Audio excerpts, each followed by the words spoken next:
সুপ্রিয় দর্শক, স্বাগত আপনাদের সবাইকে আজকের এই বিশেষ দিনে। আপনারা সবাই জানেন আপনাদের প্রিয় চ্যানেল এনটিভি দীর্ঘ ২১ বছর পার করেছে। আজ ২২ বছরের নতুন যাত্রা শুরু। প্রতিষ্ঠা বার্ষিকের এই সুন্দর দিনে, এই আনন্দঘন দিনে, এই বিশেষ দিনে আমরা নানা অনুষ্ঠানমালায় সাজিয়েছি এনটিভির পর্দা। আর এনটিভির জন্য আপনাদের যে শুভকামনা, যে ভালোবাসা এই ২১ বছর ধরে এনটিভি পেয়েছে, সেজন্য শুরুতেই এনটিভির অগণিত দর্শক দেশে বিদেশে আপনারা যে যেখানে আছেন, আপনাদের প্রত্যেকের কাছে আমাদের অসীম কৃতজ্ঞতা, ধন্যবাদ। এনটিভির প্রাণ এবং এনটিভির শক্তি এই দর্শক, এবং এনটিভি সবসময় গণমাধ্যম হিসেবে মানুষের পাশে দাঁড়াবার চেষ্টা করেছে, সত্য সুন্দর বস্তুনিষ্ঠ সংবাদটি তুলে ধরবার চেষ্টা করেছে, এবং বিনোদনের ক্ষেত্রে সুস্থ পারিবারিক এবং রুচিশীল বিনোদনকে সবসময় এগিয়ে নেওয়ার চেষ্টা করেছে। এবং সেই যাত্রাপথে আজ নতুন আরেকটি বছরের সূচনা হলো। আর দিনটিকে আমরা নানাভাবে রাঙাবার চেষ্টা করব, সাজাবার চেষ্টা করব। তারই অংশ হিসেবে আজকে আমরা বিশিষ্ট কয়েকজন অতিথিকে এনটিভি স্টুডিওতে আমন্ত্রণ জানিয়েছি। বিশেষ করে আজকের গণমাধ্যমের যে যাত্রা, গণমাধ্যমের যে রূপান্তর, গণমাধ্যমের যে চ্যালেঞ্জ, গণমাধ্যমের সামনে যে লক্ষ্য, সে বিষয়গুলো নিয়ে আমরা তাদের মতামত শুনব, তাদের সঙ্গে কথা বলবো। আর অনুষ্ঠানটির সে হিসেবে আমরা একটি আড্ডার আঙ্গিকে সাজাবার চেষ্টা করেছি, নাম দিয়েছি আড্ডায় গণমাধ্যম। আর কথা না বাড়িয়ে আমি শুরুতেই আমাদের বিশিষ্ট 5 অতিথির সঙ্গে আপনাদের পরিচয় করিয়ে দিচ্ছি। তারা সবাই স্বস্বক্ষেত্রে স্বনামধন্য এবং তাদের আলাদা করে পরিচয় করিয়ে দেবার কিছু নেই, তবু আমি নাম বলছি। আমার বাম থেকে বলছি জনাব মতিউর রহমান চৌধুরী, প্রধান সম্পাদক দৈনিক মানব জমিন। স্বাগত আপনাকে জনাব মতিউর রহমান চৌধুরী। ধন্যবাদ। রয়েছেন জনাব এ কে আজাদ এমপি। তার নানা পরিচয়, তিনি এফবিসিসিআই প্রেসিডেন্ট ছিলেন, তিনি বর্তমানে পার্লামেন্ট মেম্বার, তিনি নোয়াবের সভাপতি, তিনি অ্যাডকোর নেতা এবং তিনি গণমাধ্যমের একজন বিশেষ উদ্যোক্তা। টেলিভিশন এবং প্রিন্ট দুই মিডিয়াতেই তার সদম্ভ পদচারণা রয়েছে। এ কে আজাদ আমাদের বিশিষ্ট অতিথি।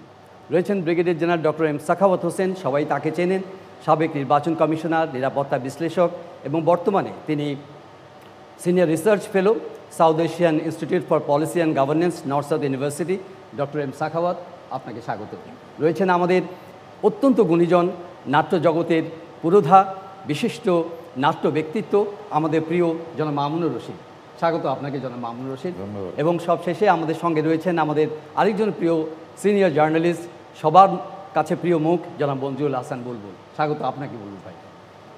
প্রিয় দর্শক, আমরা আলোচনা করব, তাদের সঙ্গে আড্ডা দেব। তাদের সঙ্গে আসলে প্রশ্ন করে এই আড্ডাকে আমি খুব ভারাক্রান্ত করব না। আমি জানি যে তারা প্রত্যেকেই যার যার ক্ষেত্রে গণমাধ্যমকে যেভাবে দেখেন, সেই বিষয়গুলোকেই আমরা তাদের দৃষ্টিভঙ্গি থেকে আমরা বিশ্লেষণ করার চেষ্টা করব এবং আপনাদের সামনে তুলে ধরব। জনাব মঞ্জুরুল হাসান বুলবুল, আমরা বলছি যে গণমাধ্যম সমাজের দর্পণ, গণমাধ্যম হচ্ছে গণতন্ত্রের মেরুদণ্ড, গণমাধ্যমের কাছে মানুষের সব প্রত্যাশা। রাষ্ট্রের সকল প্রতিষ্ঠান যখন দুর্বল হয়ে যায় কিংবা নানা ধরনের চ্যালেঞ্জের মুখে পড়ে, তখন মানুষের পাশে দাঁড়ায় গণমাধ্যম, তাদের ভরসা দেয়, তাদের আশ্রয়স্থল হিসেবে কাজ করে। তো আজকে আমরা যখন 21 বছর পেরিয়ে একটা গণমাধ্যমের এনটিভি বিশেষ করে তার নতুন যাত্রা শুরু করেছে, ঠিক এই পর্যায়ে আপনার কাছে শুনতে চাইব যে এখন যে গণমাধ্যমকে আমরা পেয়েছি, যে মূলধারার গণমাধ্যমটি, সেটি আপনার চোখে বর্তমান গণমাধ্যমের চেহারাটি কেমন? এখন জন্ম সনদ দিয়ে খোলো বিকাশ স্টুডেন্ট অ্যাকাউন্ট, নিজের বিকাশ নিজে কর। আপনাকে ধন্যবাদ।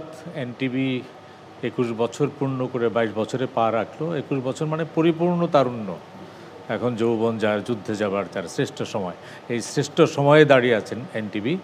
আমরা এনটিভির পর্দায় আপনাদের মতো যাদেরকে দেখি তাদেরকে শুভেচ্ছা জানাই, কিন্তু একটা টেলিভিশনে শুধুমাত্র পর্দায় যাদেরকে দেখা যায় তারাই না, এর পেছনে অনেক মানুষ থাকে, তাদেরকেও শুভেচ্ছা জানাই এই জন্মদিনে। আপনি গণমাধ্যমের কথা বলেছেন, সারা পৃথিবীতে যে চমৎকার চমৎকার বিশেষণগুলি আপনি বললেন, গণমাধ্যমের টেক্সট বুক বইয়ের মধ্যে এগুলো চমৎকার হয়ে লেখা আছে। আমরা যখন সাংবাদিকতা পড়েছি তখন এইসব পড়েছি, কিন্তু সমসাময়িককালে সারা পৃথিবীতেই গণমাধ্যম বড় একটা সংকটের মধ্যে যাচ্ছে, আমরা তার বাইরে না। কিছুদিন আগে রয়টার্স ইনস্টিটিউট এবং রয়টার্স ইনস্টিটিউট একটা জরিপ চালিয়েছিল সারা পৃথিবীব্যাপী, যে গণমাধ্যম সম্পর্কে সাধারণ মানুষের ধারণা কী। তারা ইউরোপের প্রায় সব কয়টি দেশ, ইউকে এবং আমেরিকা সহ সে দেশগুলিতে জরিপ চালিয়ে তারা একটা রিপোর্ট প্রকাশ করেছে যে গণমাধ্যমের প্রতি বেশিরভাগ মানুষের আস্থা নাই। যারা যে রিপোর্টটি প্রকাশ করেছে সেই রিপোর্টটির শিরোনাম হচ্ছে বায়াস বুলশিট লাই। কারণ এই যারা জরিপ অংশ নিয়েছেন তারা বলেছে আমরা গণমাধ্যমকে বিশ্বাস করি না, কারণ তারা হয় কারোর প্রতি বায়াস, অথবা বুলশিট লেখে, অথবা মিথ্যা লেখে। এটা হলো ইউরোপের অবস্থা, আমরা ভারতীয় উপমহাদেশের মধ্যে নাই। তো তারপরে রয়টার্স ইনস্টিটিউট ভাবলো যে এটা যদি মানে গণমাধ্যমে যে প্রতিষ্ঠান যদি এই অবস্থা হয়, সাংবাদিকদের চেহারাটা কেমন হয়? যেহেতু গণমাধ্যমের আড্ডা, আমি খোলামেলা বলছি, আপনি বায়াস বুলশিট লাইক ইন্টারনেটে দিলে ফুল রিপোর্টটা পাবেন, অনেক বড় রিপোর্ট। তো সাংবাদিকদের প্রতি মানুষের আস্থা কেমন? তো সেটা আবার 3টে শব্দ বলে, তো আমরা বেশিরভাগ মানুষ সাংবাদিকদেরও বিশ্বাস করি না। বলে কেন? বলে দে আর স্টুপিড, ব্লাইন্ড অর ব্রাইট। তারা মূর্খের মতো কাজ করে, অন্ধের মতো কাজ করে, অথবা ঘুষ খায়। এটুকু কিন্তু ইউরোপের চেহারা। এখন আপনি যে প্রশ্নটা করেছেন, এই 2টি বায়াস বুলশিট লাই, স্টুপিড, ব্লাইন্ড, রাইট, এই 2টার ফরম্যাটে যদি আমাদের গণমাধ্যমকে ফেলেন, তাহলে চিত্রটা কি দাঁড়াবে আপনি বুঝতে পারেন।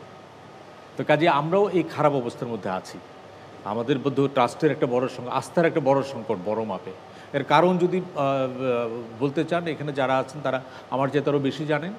অনেক কারণ আছে। এর মধ্যে বড় কারণ আমরা মানে সরকারি নানা নির্যাতন, নিপ্রেশন, আইন এগুলো বলতে পারি। বলা হয় যে ফর্মাল সেক্টর বলতে সরকার, ইনফর্মাল সেক্টরের মধ্যে জটিলতা আছে, মিডিয়াগুলির মানে ইন্টারনাল প্রবলেম আছে, এক্সটার্নাল প্রবলেম আছে। সেগুলি যদি আমরা বলতে পারি, তাহলে দেখব যে আমাদের গণমাধ্যমের চেহারাটা যতটা উজ্জ্বলভাবে আমরা উপস্থাপন করছি, বাস্তবে তা নাই। কিন্তু আমাদের গণমাধ্যমের সেই শক্তিটা আছে। আমাদের গণমাধ্যমের ভিতরে তারুণ্যের যে শক্তি, আপনি 21 বছরের কথা বললেন, আমি বাংলাদেশের সাংবাদিকদের যে সকল পুরস্কার দেওয়া হয় তার অনেকগুলির সাথে আমি জড়িত। তরুণদের যে ফাইল দেখি, তরুণদের যে রিপোর্ট দেখি, এই উদ্যমটা আছে। কিন্তু সবচেয়ে ভারতীয় উপমহাদেশ, আগের দুটো তো বললাম ইউরোপ আমেরিকায়, ভারতীয় উপমহাদেশে ভারতের গত 3টা নির্বাচন পর্যালোচনা করে ভারতের গণমাধ্যম পণ্ডিতরা বলছে যে ভারতীয় উপমহাদেশের গণমাধ্যমের বড় সংকট হলো যে আগে পেইড রিপোর্ট হতো, মানে কোনো রিপোর্টারকে টাকা দিয়ে রিপোর্ট করানো হতো। এখন পুরা মিডিয়াই পেইড হয়ে যায়, মানে কারো কাছে বিক্রি হয়ে যায়। মানে এখন যারা ক্ষমতাশালী তারা পুরো মিডিয়াটাই কিনে ফেলে। কাজে পরিস্থিতি এখানে এরকম। জি, একটা সিনারিও আমরা ওনার কাছ থেকে জেনেছি। জনাব ব্রিগেডিয়ার সাখাওয়াত হোসেন। ধন্যবাদ। আমার মনে হয় যে বুলবুল যেটা বললেন তার উপরে তো, কারণ উনি অনেক দিনের সাংবাদিক, এটা নিয়ে উনি পড়াশোনা করেছেন, তিনি মূল কথাটা বললেন। কিন্তু আমি যেটা মনে করি যে এখানে অফকোর্স দুজ আর ট্রু, কিন্তু আরও যে বৈশ্বিক ব্যাপারটা আছে, মানে নট বৈশ্বিক এক্স্যাক্টলি, আউটসাইড ব্যাপারটা আছে। গভর্নমেন্ট যদি, যে কোনো গভর্নমেন্ট যদি ডেমোক্রেটিক না হয়, ডেমোক্রেসির আদলে অটোক্রেটিক একটা গভর্নমেন্ট যখন হয়, তখন ওই ধরনের গভর্নমেন্ট চাইবে যে গণমাধ্যম যাতে তার লাইনে চলে, না চলে তাহলে অনেক ব্যাপার। আমি একটা উদ্ধৃতি আপনাকে দেই। ইদানিং একজন এক্স আইজিকে নিয়ে অনেক কথাবার্তা হচ্ছে। আমি জানি না আপনি ছিলেন কি না, আপনিও ছিলেন কি না, ওখানে ডেইলি স্টারের যে সম্পাদক মাহফুজ আনাম সাহেব, উনি বললেন আমরা জানতাম এটা, কিন্তু আমরা জানা সত্ত্বেও ওটা আমরা বাইর করতে পারি নাই, এই কারণে যে নিপীড়নের ভয়, ফিয়ার সাইকোসিস। উনি যে ভারতের কথাটা বললেন, ভারতের একসময় গণমাধ্যম কিন্তু অত্যন্ত উন্মুক্ত ছিল, এবং আমি যেহেতু এই নির্বাচনের সাথে প্রায় 6 মাস একটা অর্গানাইজেশনের সাথে জড়িত ছিলাম, এবং যতটুকু আমি দেখছি, এখন জন্ম সনদ দিয়ে খোলো বিকাশ স্টুডেন্ট অ্যাকাউন্ট। নিজের বিকাশ নিজে কর। আপনি দেখেন যে ওদের টেলিভিশন বলেন, ইভেন প্রাইভেট টেলিভিশন, আমি একটা টেলিভিশনের নামই বলতে পারি, এনডিটিভি। সেই এনডিটিভির চেহারা আজ থেকে 10 বছর আগে আর আজকের চেহারা আপনি দেখেন, এটা কে কিনেছে? সবগুলোকে বাইর করে আদানি কিনেছে। এবং আদানি কাকে সাপোর্ট করছে? So you know. তো গণমাধ্যমের যে বিষয়টি আছে সেটা আমার মনে বুলবুল যেটা বলছেন তার বাইরে তো বিশেষ কিছু বলার নাই। আমাদের দেশের কথা আসে, আমাদের দেশে যদি আমি মনে করি যে আমাদের অ্যাকচুয়ালি সাংবাদিকতা শুরু হয়েছিল কবে, আমি পাকিস্তান টাইমের কথা বাদ দিলাম। ডক্টর সাখাওয়াত, আমি একটু প্রথম পর্যায়ে সবার কাছ থেকে একটু শুনে আসি, আপনাকে আরও সময় দিব, আমি সময় দিব। যেন মামুন রশিদ। হ্যাঁ, এটা বুলবুল যেটা বলেছেন এটা তো একটা অত্যন্ত রূঢ় সত্য কথা, কিন্তু আমরা ভোক্তাদের কথা যদি দেখি সেটাও কিন্তু ভয়াবহ। যেমন আমাদের এন্টারটেনিং ইন্ডাস্ট্রিতে যেসব নাটকে বা যেসব প্রোগ্রামে ভিউ হয়, মিলিয়ন ভিউ, একদম অরুচিকর বিষয়বস্তুর উপরে ভিউ হচ্ছে, তার মানে আমাদের দর্শক যারা, তাদেরও কিন্তু একটা সমস্যা তৈরি হয়েছে এই বছরগুলিতে। এবং বিশেষ করে একটি মিডিয়াতে যখন নাকি আপনার ইউটিউব এসেছে স্বাধীন, যে যার মতো করে কন্টেন্ট সেখানে আপলোড করতে পারে, তারপরে এসেছে ওটিটি, তারপর এসেছে ফিল্ম। আপনি দেখেন ওটিটির সমস্ত ওটিটির কন্টেন্ট একটাই, সেটা হল সেক্স অ্যান্ড ভায়োলেন্স। এখন এইগুলোতে এই যে মিলিয়ন মিলিয়ন ভিউ হচ্ছে এবং ভিউর উপরেই কিন্তু একটা তার মানে শ্রেষ্ঠত্ব অথবা তার মানে গুণগত বিষয়টা পর্যালোচনা করা হচ্ছে, মূল্যায়ন করা হচ্ছে। এবং এই যে গণমাধ্যমের এই যে চেহারাটা, আজকে টেলিভিশন তো বিরাট একটা চ্যালেঞ্জের মধ্যে আছে। টেলিভিশন আগামী 5 বছরে টেলিভিশন স্টেশন কোথায় যাবে এটা নিয়ে আমরা খুব চিন্তিত। কারণ ইউটিউবের এই অগ্রযাত্রা, ফেসবুকের এই অগ্রযাত্রা, এই আপনার ওটিটির অগ্রযাত্রা, এটাকে যদি একটা সভ্য জায়গায় নিয়ে আসা না যায় এবং সেই ক্ষেত্রে যদি কোনো উদ্যোগ আমরা নিতে না পারি, তাহলে কিন্তু আমরা একটা ভয়াবহ সংকটের দিকে এগিয়ে যাব। এবং যার ফলাফল আজকে দেখতে পাচ্ছেন, একজন এমপিকে এত টুকরো করে মেরে ফেলছে। তামিল ছবির যে প্রভাব বাংলাদেশের ছবিতে, ফিল্মে এবং নাটকে, এটা তো একটা ভয়াবহ ব্যাপার হয়ে দাঁড়িয়েছে। আমরা এই ভয়াবহতার দিক নিয়ে আরও আলোচনা হয়তো হবে, সমাধানের বিষয়গুলো আমরা কথা বলবো। জনাব মতিউর রহমান চৌধুরী। অনেক ধন্যবাদ জহির, এনটিভিকে অনেক ধন্যবাদ। দল মতের ঊর্ধ্বে উঠে একটা টেলিভিশনকে জনপ্রিয় করা যায়, এনটিভি এটার নজির স্থাপন করেছে। আমি বলছি এই কারণে, আমরা সবাই জানি এই টেলিভিশনের মালিক একজন দলীয় লোক, কিন্তু তিনি দলের মধ্যে থেকে দলের চিন্তা না করে মানুষের কথা চিন্তা করে এই টেলিভিশনটাকে এই পর্যায়ে নিয়ে এসেছেন। আমি তাকে এটা কৃতজ্ঞতা জানাবো, ধন্যবাদ জানাবো। মঞ্জুরুল হাসান বুলবুলকে আমি ধন্যবাদ দিব, তিনি এটা সমাজ, এটা বাংলাদেশের সাংবাদিকতার একটা চিত্র এঁকেছেন। যে দেশটা দুভাগে বিভক্ত, এর মধ্যে আপনার সাংবাদিকতাও বিভক্ত। আমি আশাবাদী হচ্ছি যে ইদানিং আমরা বুঝতে পেরেছি যে আমরা বোধহয় ভুল পথে ছিলাম, আমরা সঠিক পথে ফেরার চেষ্টা করছি। এই যে পরিস্থিতি, এই পরিস্থিতিতে কথা বলতে গেলে আজকে আমাদের বলতেই হবে, আপনি যদি আওয়ামী লীগের সমালোচনা করেন তাহলে হবেন আপনি বিএনপি, আর বিএনপির সমালোচনা করলে আপনি হবেন আওয়ামী লীগ। এই সমাজে সাংবাদিকতার যা অবস্থা এখন, দলের চিন্তা আমরা আগে করি, তারপরে সাংবাদিকতা। ঘরে বসে আমার রিপোর্টার আমাকে জানাই না যে কি দেখে আসছে, সে নিজেই সেন্সার করে বসে থাকে, সেলফ সেন্সারশিপ। এই সেলফ সেন্সারশিপের যুগে আপনাকে নতুন পথ খুঁজতে হবে। মামুন ভাই যেটা বলেছেন যে ওটিটি ফোরামগুলো যেভাবে এগিয়ে আসছে, আর ওই যে সেক্স ভায়োলেন্সের কথা বলছেন, এটা তো আমাদের জন্য একেবারে কি বলবো, আমাদেরকে শেষ করে ফেলছে এখন কিন্তু। আর যে ভদ্রলোক গ্রামে বসে বা শহরে বসে পত্রিকার শুরু থেকে শেষ পর্যন্ত প্রিন্টার্স লাইন পর্যন্ত পড়তেন, তিনি আর পত্রিকা পড়েন না, তিনি তখন টেলিভিশনে ওই দিকে ইউটিউব দেখেন। তো এই হচ্ছে পরিস্থিতি। এই পরিস্থিতির মধ্যে নতুন খোঁজ দেখতে হবে। আর প্রিন্ট মিডিয়া, বিশেষ করে আমি যেহেতু ইলেকট্রনিক মিডিয়া যুক্ত থাকলেও আমি এটা বলবো না, আমি বলবো প্রিন্ট মিডিয়া কিন্তু আমরা একটা বিপজ্জনক অবস্থার মধ্যে আছি। যে কোনো সময় যে কোনো অবস্থাতে আমাদের উপরে বিপদ আসতে পারে। কারণ মানুষ, পাঠক হচ্ছে পত্রিকার প্রাণ। পাঠক যদি বিগড়ে যায়, সে যদি আমাদের দিকে আর না তাকায়, তাহলে কিন্তু আমরা বড় বড় পত্রিকায় সাজিয়ে বসে থাকলে কোনো লাভ হবে না। জি, জনাব একে আজাদ, আমি শুরুতে বলেছি যে আপনার নানা পরিচয়। আপনি একজন ব্যবসায়ী নেতা, একজন পার্লামেন্ট মেম্বার, আপনি ইলেকট্রনিক এবং প্রিন্ট মিডিয়ার উদ্যোক্তা। সব কিছু মিলিয়ে ধরেন আমাদের জার্নালিজমের কোয়ালিটি নিয়ে অনেক প্রশ্ন আছে, অনেক হতাশা আছে, ক্যাপাসিটি নিয়ে অনেক প্রশ্ন আছে। কিন্তু এই সাংবাদিকরাই কিন্তু বিভিন্ন ধরনের কি বলবো যে ফাইন্যান্সিয়াল স্ক্যান্ডাল তুলে ধরেছে। বিভিন্ন সময় তারা কিন্তু চাঞ্চল্যকর অনেক তুলে ধরেছে। আমি যদি উদাহরণ হিসেবে বলি, হলমার্কের কথা এসছে, বেসিক ব্যাংকের কথা এসছে, ক্রিসেন্ট গ্রুপের কথা এসছে, পিকে হালদারের বিষয় এসছে, ফার্মার্স ব্যাংকের বিষয় এসছে, এখন বেশ কয়েকটি চাঞ্চল্যকর স্ক্যান্ডালের খবর তারা তুলে ধরেছে। ফাইন্যান্সিয়াল সেক্টর থেকে যদি আপনি ধরেন একজন উদ্যোক্তা হিসেবে, যে বাংলাদেশের জার্নালিজমে যে এই যে দল বিভক্ত অথবা স্বাধীন বা মুক্ত জার্নালিজমের ক্ষেত্রে বাধাটা কোথায় এই ধরনের কী বলে অনুসন্ধানী প্রতিবেদন রচনার ক্ষেত্রে, এখানে প্রধান বাধাগুলো আপনি কি দেখছেন? ধন্যবাদ জহির আপনাকে। আমি আপনাকে অভিনন্দন জানাই, আপনি সহ সকল আপনার সহকর্মীদেরকে, উদ্যোক্তাদেরকে, যে আপনারা সাফল্যের সাথে 21 বছর পেরিয়ে 22 বছরে পদার্পণ করছেন, আর এই আনন্দ ঘন দিনে আমাদেরকে ডেকেছেন, এই জন্য আপনাদের প্রতি কৃতজ্ঞতা। শুধু সাংবাদিকতা পেশা, এটা একটা ভিন্নধর্মী পেশা, অন্য কোনো পেশার সাথে এর কোনো মিল নাই। এটা অত্যন্ত ঝুঁকিপূর্ণ পেশা। এটা জেনে শুনেই সাংবাদিকরা কিন্তু এই পেশা আসে, এবং যারা এই পত্রিকায় হোক টেলিভিশন, তারা ওই সব কিছু জেনে শুনেই কিন্তু এখানে বিনিয়োগ করেন। আর সমাজ থেকে টেলিভিশন বা পত্রিকা বা সাংবাদিকতা কিন্তু বিচ্ছিন্ন না। আজকে যদি দেখেন, শুধুমাত্র যদি বাংলাদেশ না, বিশ্বের অন্যান্য দেশ অবক্ষয়ের দিকে যাচ্ছে, পুরা বিশ্বটা কিন্তু অবক্ষয়ের দিকে যায়।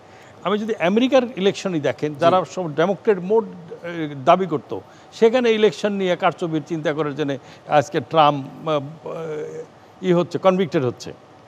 আজকে ভারতে দেখেন, তাদের ইলেকশন নিয়ে, মোস্ট ডেমোক্রেটিক কান্ট্রি, ইলেকশন নিয়ে বিতর্ক হচ্ছে, তাদের স্বচ্ছতা নিয়ে প্রশ্ন হচ্ছে। আজকে বাংলাদেশ দেখেন, আজ থেকে 60-এর দশকে যদি সাংবাদিকতা দেখেন, আপনার 70-এর দশকে সংবাদে দেখেন, এবং দেশ আমি দেখেছি এরশাদ বিরুদ্ধে আন্দোলনেও এই প্রেস ক্লাবের ভূমিকা দেখছি আমি। সমস্ত রাজনৈতিক নেতৃবৃন্দ যখন পুলিশি আক্রমণ হতো, সবাই কিন্তু প্রেস ক্লাবে গিয়ে আশ্রয় নিত, ওখানে প্রেস ক্লাবে কেউ অ্যাটাক করতো না, এবং সাংবাদিকরা ইউনাইটেড ছিল। আজকে দেখেন সাংবাদিকদের মধ্যে কয়টা গ্রুপ, তাদের মধ্যে ইউনিটি নাই। আজকে পত্রিকা যারা আমরা বের করছি, দেখেন আমাদের মধ্যে কত গ্রুপ আছে।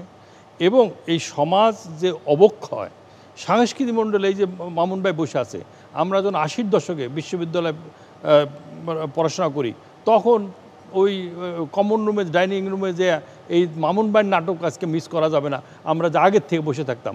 আজকে কয়জন লোক যে নাটকের ওই টেলিভিশনের সামনে বসে থাকে দেখেন। সব কিছুতেই আজকে দেখেন, যে কোনো দেশে একটা বিনিয়োগ করতে আসলে, বিদেশি বিনিয়োগ করতে আসলে, তার দেখে যার বিচার বিভাগ কতটুকু স্বাধীন, বিচার বিভাগ কতটুকু স্বাধীন, তার উপরে যে আমি ওখানে বিনিয়োগ করব, আমার যদি XY সাথে যদি কোনো দ্বন্দ্ব হয়, তাহলে আমি জাস্টিসটা পাবো কিনা, তাহলে আমার ক্যাপিটাল উইথ প্রফিট আমি রিটার্ন করতে পারবো কিনা, সব কিছুর রিফ্লেকশন কিন্তু এই আমি সাংবাদিক। আপনি ওই যেটা ভাই বললো, আমি কিন্তু সমাজ থেকে বিচ্ছিন্ন না, আমি কিন্তু নিজের দোষ আমি এড়াই যেতে পারছি না। আজকে দেখেন, আমি ওয়ার্ল্ড জার্নালিস্ট যেটা index, press freedom index, world কি বলে, press freedom index, press freedom index, মুক্ত গণমাধ্যম সূচক, মুক্ত গণমাধ্যম সূচকে 180টার দেশের মধ্যে আমরা আজকে 168তে আসছি, না 65 আমরা আছি, না 100 আমার কাছে লেখা আছে, আমরা পিছিয়ে যাচ্ছি, হ্যাঁ গত বছরতে আমরা 2 ধাপ পিছিয়ে গেছি।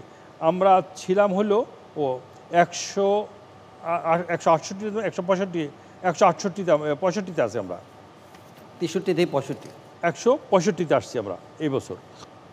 তো এই যে আমাদের ফ্রিডম অফ প্রেস, আমাদেরকে অনেক সময় অনেক সংবাদ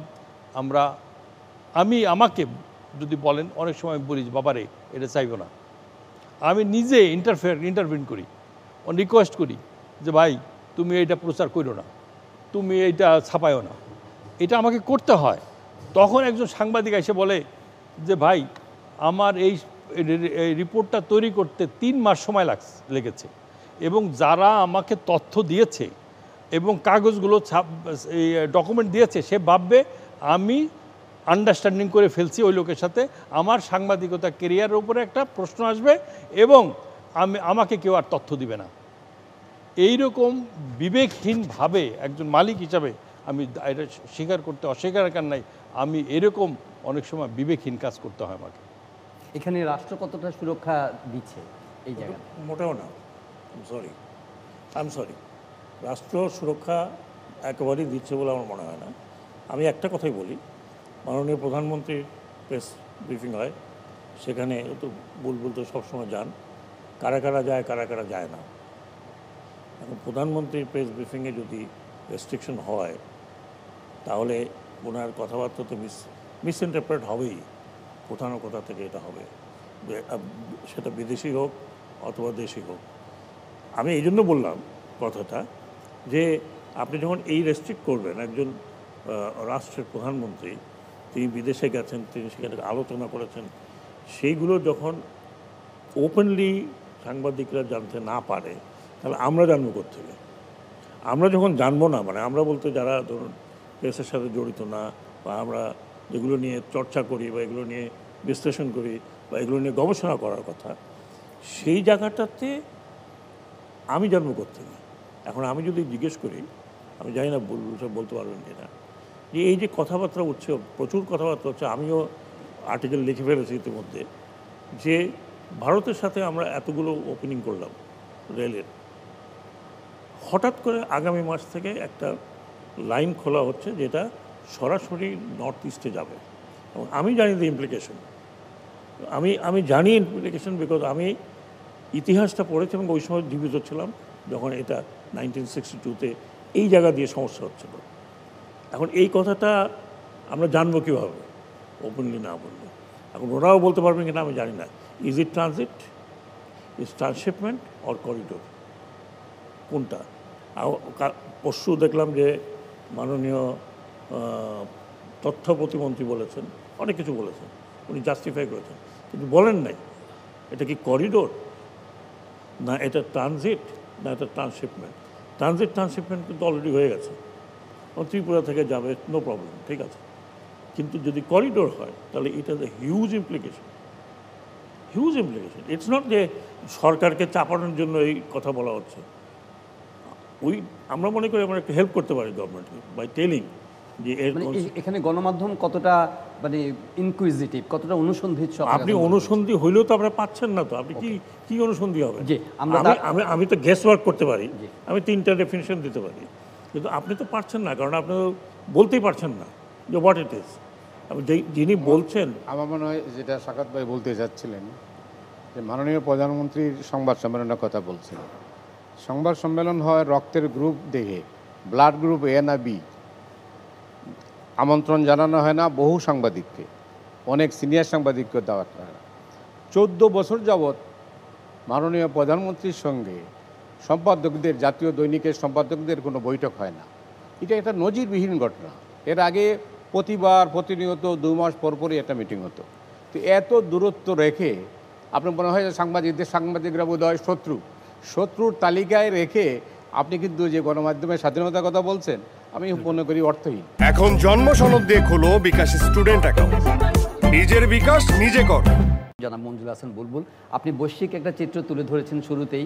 বাংলাদেশেও এই চ্যালেঞ্জের বাইরে নয়, সীমাবদ্ধতা আছে, কিন্তু মানে আমরা যদি আত্মসমালোচনার দিক থেকে ধরি যে আমরা সেলফ ইমপ্রুভমেন্টের জন্য, বিনিয়োগের জন্য, দক্ষতার উন্নয়নের জন্য বা ফিয়ারলেসলি বাধা ডিঙাবার জন্য সে যে সাহসটা দরকার, সেটা গণমাধ্যম কর্মীদের বা উদ্যোক্তাদের, সেটা কতটা আপনি দেখেন?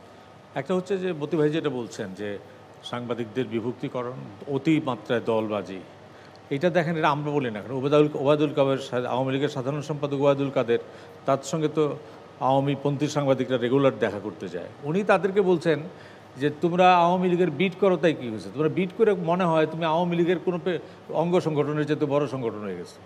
তা আমাদের এখন দলীয় নেতারাই বলতেছে, আমাদের অবস্থানটা এইরকম যে আমরা যে দলকে সাপোর্ট করি, প্রত্যেকটা সাংবাদিকের তো রাজনৈতিক চেতনা থাকবেই। রাজনৈতিক চেতনা ছাড়া মানুষ সাংবাদিক হইতে পারে না। সাংবাদিকতা মানে এমন কোনো পেশা না যেটার মধ্যে রাজনৈতিক সচেতনতা বোধ থাকবে, যে কোনো মত থাকবে। কিন্তু আমি যদি একদম দলবাজিতে দলের সচিব পর্যন্ত, সাধারণ সম্পাদক পর্যন্ত মনে করে যে আমি তাদের দলের যে অঙ্গ সংগঠন আছে তার চেয়ে বেশি হয়ে যাচ্ছে, তাহলে চিত্রটা আপনি বোঝেন। এটা হলো এক। 2 নম্বর যেটা হচ্ছে, যেটা জনাব সাখাওয়াত সাহেব বলেন যে মাহফুজা নাম যে কথা বলেছে, এটা তো বাস্তব সত্য কথা। আমি জানি বাংলাদেশে অনেক গণমাধ্যমে অনেক বড় বড় সরকারি কর্মকর্তাদের অনেক ধরনের তথ্য আছে। এর দুইটা ঘটনা ঘটে। একটা হলো যে তাদের আবার, যেমন বাংলাদেশে আদালতে তো কোনো মামলার তদন্তই হবে না এমন রায় তো প্রকাশ্যই দেওয়া হয়। পৃথিবীতে ইন্ডেমনিটি অধ্যাদেশ যদি ওইটা হয়, এটাও তো একটা ইন্ডেমনিটি অধ্যাদেশ নাকি, যে আপনি মামলার তদন্তই করতে পারবেন না।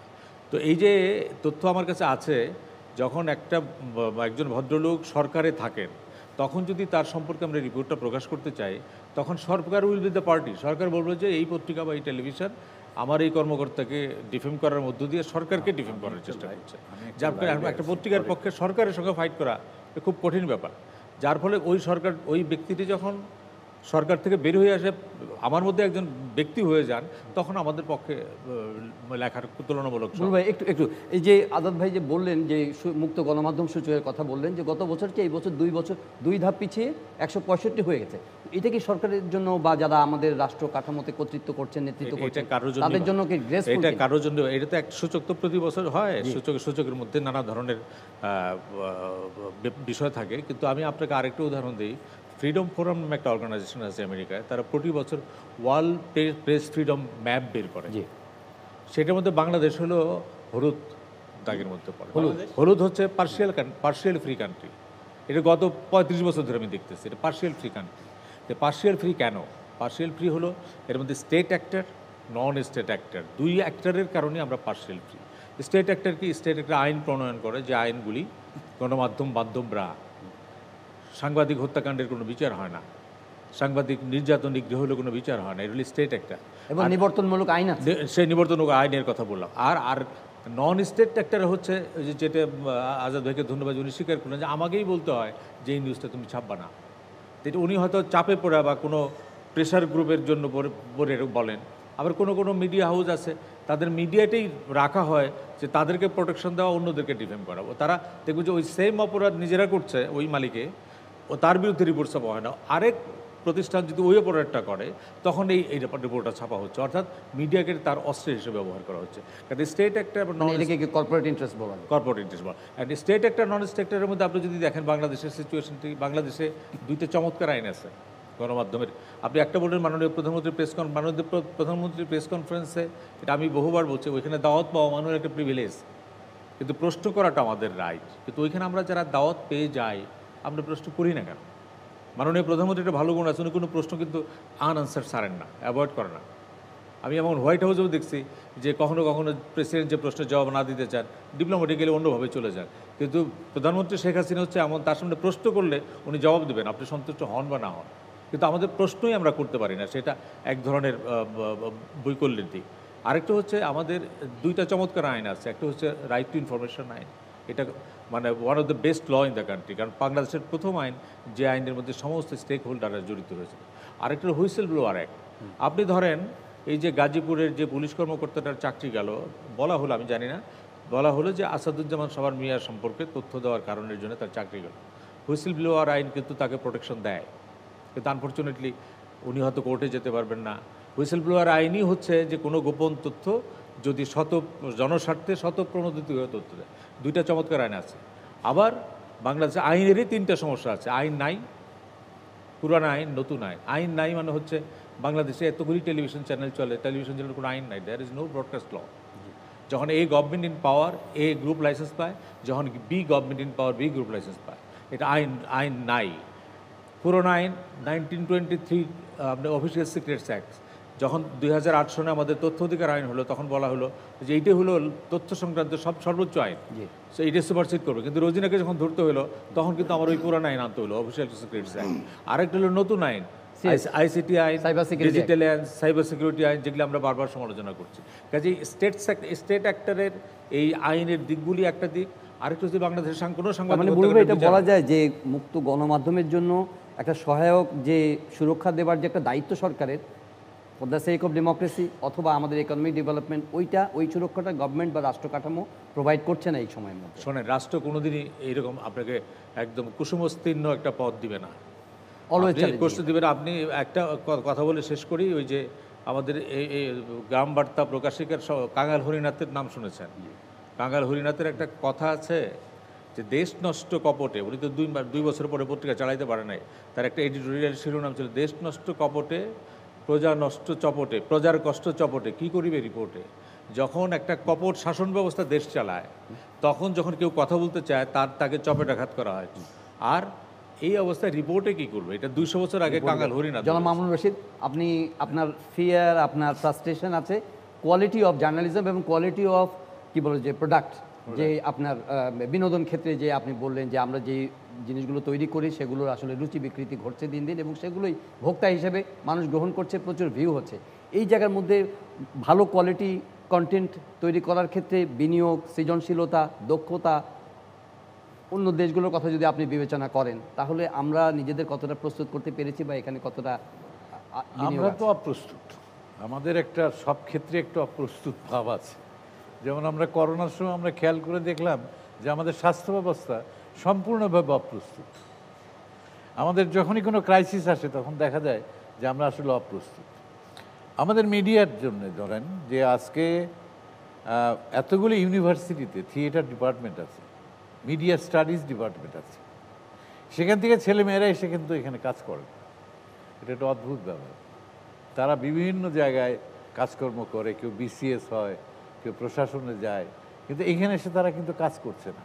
ওই মেধাটাকে কিন্তু আমরা ব্যবহার করতে পারছি না। আরেকটা হচ্ছে, যেখানে আপনার ভোক্তাদের একটা রাইট তৈরি হয়ে গেছে, তাদের অধিকার তৈরি হয়ে গেছে কুরুচিপূর্ণ অনুষ্ঠান দেখার জন্যে, সেখানে কোন রুচিবান লোকটা এর মধ্যে আসে? এটা একটা বড় সমস্যা। এই দেখেন 60-এর দশকে যখন বোম্বাইয়ের ছবি দেখতাম, 2-4টা এক্সেপশন ছাড়া আমরা বলতাম যে এটা বোম্বেটে, মানে বোম্বাইয়ের ছবিকেও আমরা বলতাম, নেগলেক্ট করতাম, কারণ তখন ঢাকায় কিন্তু বোম্বের ছবি রিলিজ হতো। এটা বোম্বেটে, এটার মধ্যে কোনো শিল্প কুশলতা নেই। যখন জহির রাহান, খান আতাউর রহমানের মতো, মহিউদ্দিন আহমেদ, এদের মতো ডিরেক্টররা ফিল্ম করছেন, তখন আমরা এগুলোকে ইগনোর করতাম। আর এখন অবস্থাটা কি দাঁড়িয়েছে? এখন অবস্থা দাঁড়িয়েছে তামিল ছবি, দক্ষিণের তামিল ছবি, বম্বের ছবি, বিদেশের হলিউডের ছবির যে আপনার যে ধরনের যৌনতা তারা ছবিতে দেখায়, তার সাথে এইখানে একটা কম্পিটিশন শুরু হয়ে গেছে। ভায়োলেন্স যেভাবে দেখায়, হ্যাঁ, আমাদের সংস্কৃতিতে কখনো ছিল যে রাম দাও নিয়ে রাস্তায় বেরিয়ে গেলাম। এখন যে কোনো সমাবেশে দেখেন যে 2 দলের মতো ঝগড়া হচ্ছে, আওয়ামী লীগের ভিতরে 2 দলের মধ্যে 2 দলই রাম দাও নিয়ে বেরিয়েছে। এটা কার প্রভাব? এটা কিন্তু মিডিয়ার প্রভাব। এবং আমাদের একটা ভুল পারসেপশন আছে, আমরা মনে করি যে আমরা যখন মাদকের এগেনস্টে কথা মিডিয়াতে নাটক করি, আমরা যখন ভায়োলেন্সের এগেনস্টে নাটক করি, এতে ভায়োলেন্সও কমে না, মাদকও কমে না, উৎসাহিত হয় যে ক্রাইম, যে ভায়োলেন্স আজকে বাংলাদেশের সমাজ ব্যবস্থা আছে, এক্ষেত্রে কিন্তু মিডিয়ার একটা বড় অবদান আছে, এটা অস্বীকার করার উপর নেই। এবং আমাদের টেলিভিশন মিডিয়ার চাইতেও, টেলিভিশন মিডিয়ার তবু একটা রিভিউ কমিটি থাকে, একটু দেখে, কথা বলা যায়, বিটিভির ব্যাপারে তো বলাই যায়, কিন্তু ফিল্ম আপনি আটকাবেন কি করে? এই যে এখন একটি অত্যন্ত জনপ্রিয় ছবি চলছে, সেই ছবিটা দেখেন আপনি, কোথায়, এটা কি বাংলাদেশ নাকি কোন দেশ? এটা যখন যারে খুশি মেরে ফেলছে, হ্যাঁ, এবং কোনো রাগ ঢাক নাই, তো এটা সেন্সর বোর্ড কি করে পাস করলো? উইথ নিউ মেশিন গান, নতুন ধরনের মেশিন গান নিয়ে আসছে সেখানে, এবং নতুন ধরনের অস্ত্র নিয়ে আসছে। যে পলিটিক্যাল পার্টি দেখাচ্ছে এই ধরনের পার্টি আমাদের সমাজ বাস্তবতায় আছে? নাই। তা আমাদের এই সমাজ বাস্তবতাহীন যে মিডিয়া কাজ করছে, আমাদের মিডিয়া কর্মীদেরও সচেতন হওয়া দরকার যে আমি টেলিভিশনে কি দেখাবো না। আমার মনে পড়ে টেলিভিশনে 69-68-এ যখন নাটক লিখেছি, তখন নাটকের যিনি প্রধান থাকতেন, সে স্ক্রিপ্টটা পড়ে বলছে, তোমার স্ক্রিপ্টটা খুব ভালো হয়েছে, কিন্তু তোমার মেসেজ কি, তোমার বার্তা কি? তুমি বোঝো যে টেলিভিশন হচ্ছে মানুষকে বার্তা দেওয়ার একটা প্রতিষ্ঠান, সেই প্রতিষ্ঠানে তুমি এটা নাটক লিখে আনছো, okay, it is entertaining, artistic quality আছে, কিন্তু এটার মেসেজটা কি, তুমি মানুষকে কি বলতে চাও? সেটা একটা কোর ব্যাপার। জনাব মতিউর রহমান চৌধুরী, আমরা বলছি যে সাহসী সাংবাদিকতা দরকার, কিন্তু সাহসী সাংবাদিকতা আসলে কেন দরকার? যখন আমরা সব কিছু ঠিকঠাক মতো চলছে বলছি, তখন সাহসী সাংবাদিকতা বা ভালো সাংবাদিকতার প্রয়োজনটা কি? যা চলছে তা তো ঠিকই আছে বলা যায়। ভালো সাংবাদিকতার ডেফিনেশন কি, এটা আগে ঠিক করতে হবে। এক, আত্মসমালোচনা কিন্তু দরকার। তোফাজ্জল হোসেন মানিক মিয়া, জহুর হোসেন চৌধুরী, নির্মল সেন অথবা সালাম সাহেবের পেটের মধ্যে রাজনীতি ছিল, কিন্তু কাগজে এটা রিফ্লেকশন ছিল না। আমরা আজকের রিভার্সটা করেছি। 70 দশকের শেষে যখন সাংবাদিকতায় আসি, তখন শেখ ফজলুল হক মনি, বাংলার বাণীর এডিটর, আমি যেখান থেকে শুরু করেছিলাম, তিনি আমাদের বলেছিলেন, এক মিটিংয়ে বলেছিলেন যে তোদেরকে এনেছি এই কারণে, গোটা সাংবাদিকতা পিকিংপন্থীদের দখলে, ওই পিকিংপন্থীদের দখল থেকে, বিশেষ করে দৈনিক বাংলার কথা বলতেন, বিশেষ করে এখান থেকে বের করে আনতে হবে। হ্যাঁ, এটা আনা গেছে ঠিকই, কিন্তু রাজনীতি আমাদেরকে শেষ করে দিয়েছে, যেটা আমরা বুলবুলের কথা থেকে বুঝলাম বা আমরা দেখলাম। আজকের দিনে আমি একটি কথা বলতে পারি? জি জি প্লিজ। রাজনীতি সম্পর্কে আমাদের একটা খুব ভুল ধারণা আছে। রাজনীতি মানে আমরা মনে করি দলীয় রাজনীতি। আমি সেটা পলিটিক্স যেটা, জি। যেমন আমার জীবনে প্রথম ভুলটা ভাঙলো, সেটা কানাডাতে একটা সম্মেলন হচ্ছে, সেইখানে অর্গানাইজার একজন বলল যে নো ফটোগ্রাফি, নো, এমন গালাগালি করে বলল যে সমস্ত সাংবাদিকরা চলে গেল। পরে রাত্রিবেলা যখন মিটিংয়ে বসা হলো, তখন বললো যে তোমার এই কথাটা পলিটিক্যালি বলা উচিত ছিল। তখন আমার মাথায় ঢুকলো যে এর মধ্যে আবার পলিটিক্স, পলিটিক্যালি বলা, যেটা আমরা যারা রাজনীতি করি না, রাজনৈতিক দল করি না, কিন্তু রাজনীতি প্রত্যেকটা মানুষের মধ্যে আছে। না, রাজনীতি থাকলে তো রাতের ভিতরে তো রাজনীতি ছিল, আমি সেটাই বলছি, কিন্তু কাগজে রিফ্লেকশন ছিল না যে রাজনীতি। উনি কে নির্মল সেন লেখেন নাই স্বাভাবিক মৃত্যুর গ্যারান্টি চাই বঙ্গবন্ধু জমানায়? আমি তো ওই 74 সালে চাকরি হারিয়েছি, আমি নিজে তো ভিক্টিমের মধ্যে আছি। যাই হোক, সেটা অন্য জিনিস। 3 বার জেলে গেলাম, অ্যাক্রিডিটেশন বাতিল হয়েছে 5 বার সংবাদে থাকতে। বুলবুল সামনে আছেন, এখানে জিজ্ঞেস করে দেখেন। মন্ত্রীরা ঘুষ খাবেন না, তথ্য পাচার করবেন না, কোরআন শরীফ নিয়ে শপথ করেছিলেন জিয়াউর রহমানের জমানায় বঙ্গভবনে, সেই রিপোর্টটা আমি করেছিলাম। আরেকটা জিনিস বলে দিয়ে এখানে, দুর্নীতিপরায়ণদের উল্লাসের মৃত্যু লিখেছিলাম, যদিও এই লেখার জন্য আমি এখন দুঃখিত, এরশাদ সাহেবের জমানায়। সেই জন্য কাগজ বন্ধ হলো, সাপ্তাহিক খবরের কাগজ আমার নামে হুলিয়া হলো, আমার গাড়ি নিয়ে ভেঙে ফেললো টাঙ্গাইলের মির্জাপুরে। এই পরিস্থিতিও আমি দেখেছি। আমি এই দুঃখের কাহিনী বলি, বুলবুল আমার সাথে হয়তো একমত হবেন। প্রেস ক্লাবে গিয়েছি, আমাকে একজন সিনিয়র সাংবাদিক বলেন, কী দরকার লেখা? আমি এটা অবাক হয়েছি। যাই হোক, আপনি যেটা বলছেন আজকের বাংলাদেশের অবস্থাটা কি, আমরা অতিমাত্রায় দলীয় হয়ে গেছি। দল রাজনীতি খারাপ আমি বলছি না, কিন্তু আমি রাজনীতির পক্ষেই বলছি। কিন্তু এই রাজনীতিটা কী জন্য? এই যে এখন যেটা বলে, এই কয়েকদিন যাবত লেখালেখি হচ্ছে, টেলিভিশনে রিপোর্ট দিচ্ছে, সরকার চাচ্ছে বলেই আপনি রিপোর্টটা দিতে পারছেন, নাইলে আপনি দিতে পারতেন না। এখন সরকার কেন চায় এটা আপনি দেখতে পারেন, অন্য রিপোর্ট তো করতে পারছেন না। ও যেটা আরেকজন বলছিলেন যে একজন কমিশনারের রিপোর্ট তো অত সহজে করা যায় না।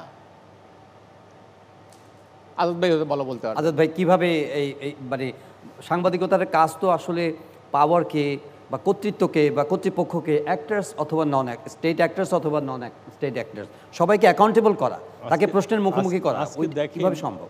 দেশের, আমাদের বাংলাদেশে যদি অর্থনৈতিক অবস্থা দেখেন, আজকে কর্মসংস্থার কথা দেখেন, জাতীয় রাজস্বের কথা দেখেন, সমস্ত কিছু স্থবির। কেন? জবাবদিহিতার অভাব, দুর্নীতি, যেটা মাননীয় প্রধানমন্ত্রী তার নির্বাচনী ইশতেহারে বলছেন আমি জিরো টলারেন্স। তো উনি কিন্তু একা দেশ চালান না, ওনার মন্ত্রী পরিষদ আছে, কয়জন সেই জবাবদিহিতা করেন? আজকে যদি মুক্ত গণমাধ্যম হয়, আমাদেরকে যদি মুক্ত করে দেওয়া হয়, তাহলে আমাদের লিখতে দেন, আর গভর্নমেন্ট ওইভাবে অ্যাকশন নেন। 6 মাসের মধ্যে দেখবেন সমস্ত দুর্নীতি বন্ধ হয়ে গেছে। যত টাকা বিদেশে চলে গেছে তার 70% আমি গ্যারান্টি দিতে পারি চলে আসবে দেশে। আজকে ব্যাংকে খেলাপি ঋণ বলেন, আজকে 1,29,00,000 লোক যারা বয়স 30-এর নিচে তারা বেকার, তার মধ্যে 20% শিক্ষিত বেকার। এই লোকগুলো যাবে কোথায় বলেন? আজকে দেখেন 4,80,000 কোটি টাকা জাতীয় রাজস্ব বোর্ডের উপরে রাজস্ব ধার্য করেছেন, উনি সারেন্ডার করেছেন। মাননীয় চেয়ারম্যান এনবিআর উনি পাবলিকলি বলেছেন, আমাদেরকে বলেছেন, আমি আমার পক্ষে চাপিয়ে দেওয়া হচ্ছে, এটা অর্জন করা সম্ভব না। কেন? যে রাজনৈতিক সাপোর্ট লাগবে। কেন রাজনৈতিক সাপোর্ট লাগবে? যারা ট্যাক্স দেওয়ার যোগ্য, যারা ট্যাক্স দিতে হবে, তাদের কাছে আমার লোক রিচ করতে পারে না। তাহলে গত বছরও কিন্তু আপনার 80,000 কোটি টাকার মতন শর্টফল হয়েছে, এই বছরও শর্টফল হবে। কেন?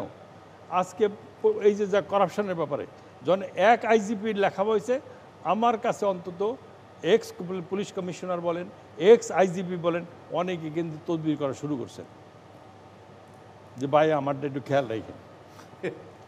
তো তো এই যে দেখেন অনেক জায়গার থেকে তদবির আসতেছে। আজ একটু ইন্টারাপ্ট করি, এর মধ্যে কিন্তু ওই যে মতি সাহেবের স্ত্রী কিন্তু বলেছেন যে মানে সাংবাদিকদেরকে কেনাবেচা করা যায়, উনি যে বড় বড় সাংবাদিকদের কিনে এসেছেন, এই বার্তাটা কেমন যায়? এটা মিথ্যা না, এটা তো পার্শিয়ালি সত্য, পার্শিয়ালি সত্য। আজকে অনেক পত্রিকা আছে যে তারা কি সাংবাদিকতার জন্য সাংবাদিকতা করি, আমরা অনেক সাংবাদিকতার জন্য করি, এটা থাকবে। কিন্তু মূল জিনিসটা কি, যদি গণমাধ্যমকে আজকে যদি প্রেস কাউন্সিলকে আরও শক্তিশালী করা যায়, ওইটা আর প্রত্যেকটা সংবাদপত্রকে মিডিয়াকে অ্যাকাউন্টেবল করা যায়, তার যদি কেউ মিথ্যা নিউজ করে বা পারপাসলি নিউজ করে, কারো ড্যামেজ করে, তার জবাবদিহিতা অবশ্যই প্রেস কাউন্সিল স্ট্রং করতে হবে।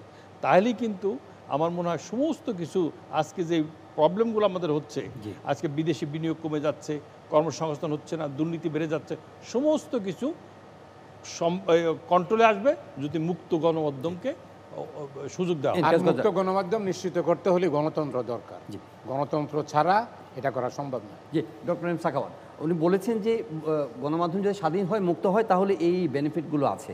এখন আপনার সরকার কি এটা অনুধাবন করে না যে ভালো উন্নয়নের স্বার্থে একটা ভালো জার্নালিজম যদি হয় বা দায়িত্বশীল জার্নালিজম হয়, তাহলে সরকারকেই তো তারা সাপোর্ট করতে পারে? এটা কি সরকারের অনুধাবনের মধ্যে নাই?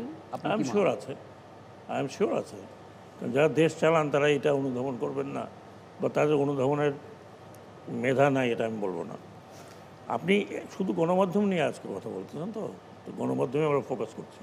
আমাকে একটা ইনস্টিটিউশন বাংলাদেশে বলেন, বিকজ অনেকে মনে করেন this is the roots of all solution. গণমাধ্যম যদি প্রপারলি ফাংশন করে, তাহলে আপনার রাষ্ট্রের ওই চারটা স্তম্ভ নিয়ে যে আমরা this is not the only solution.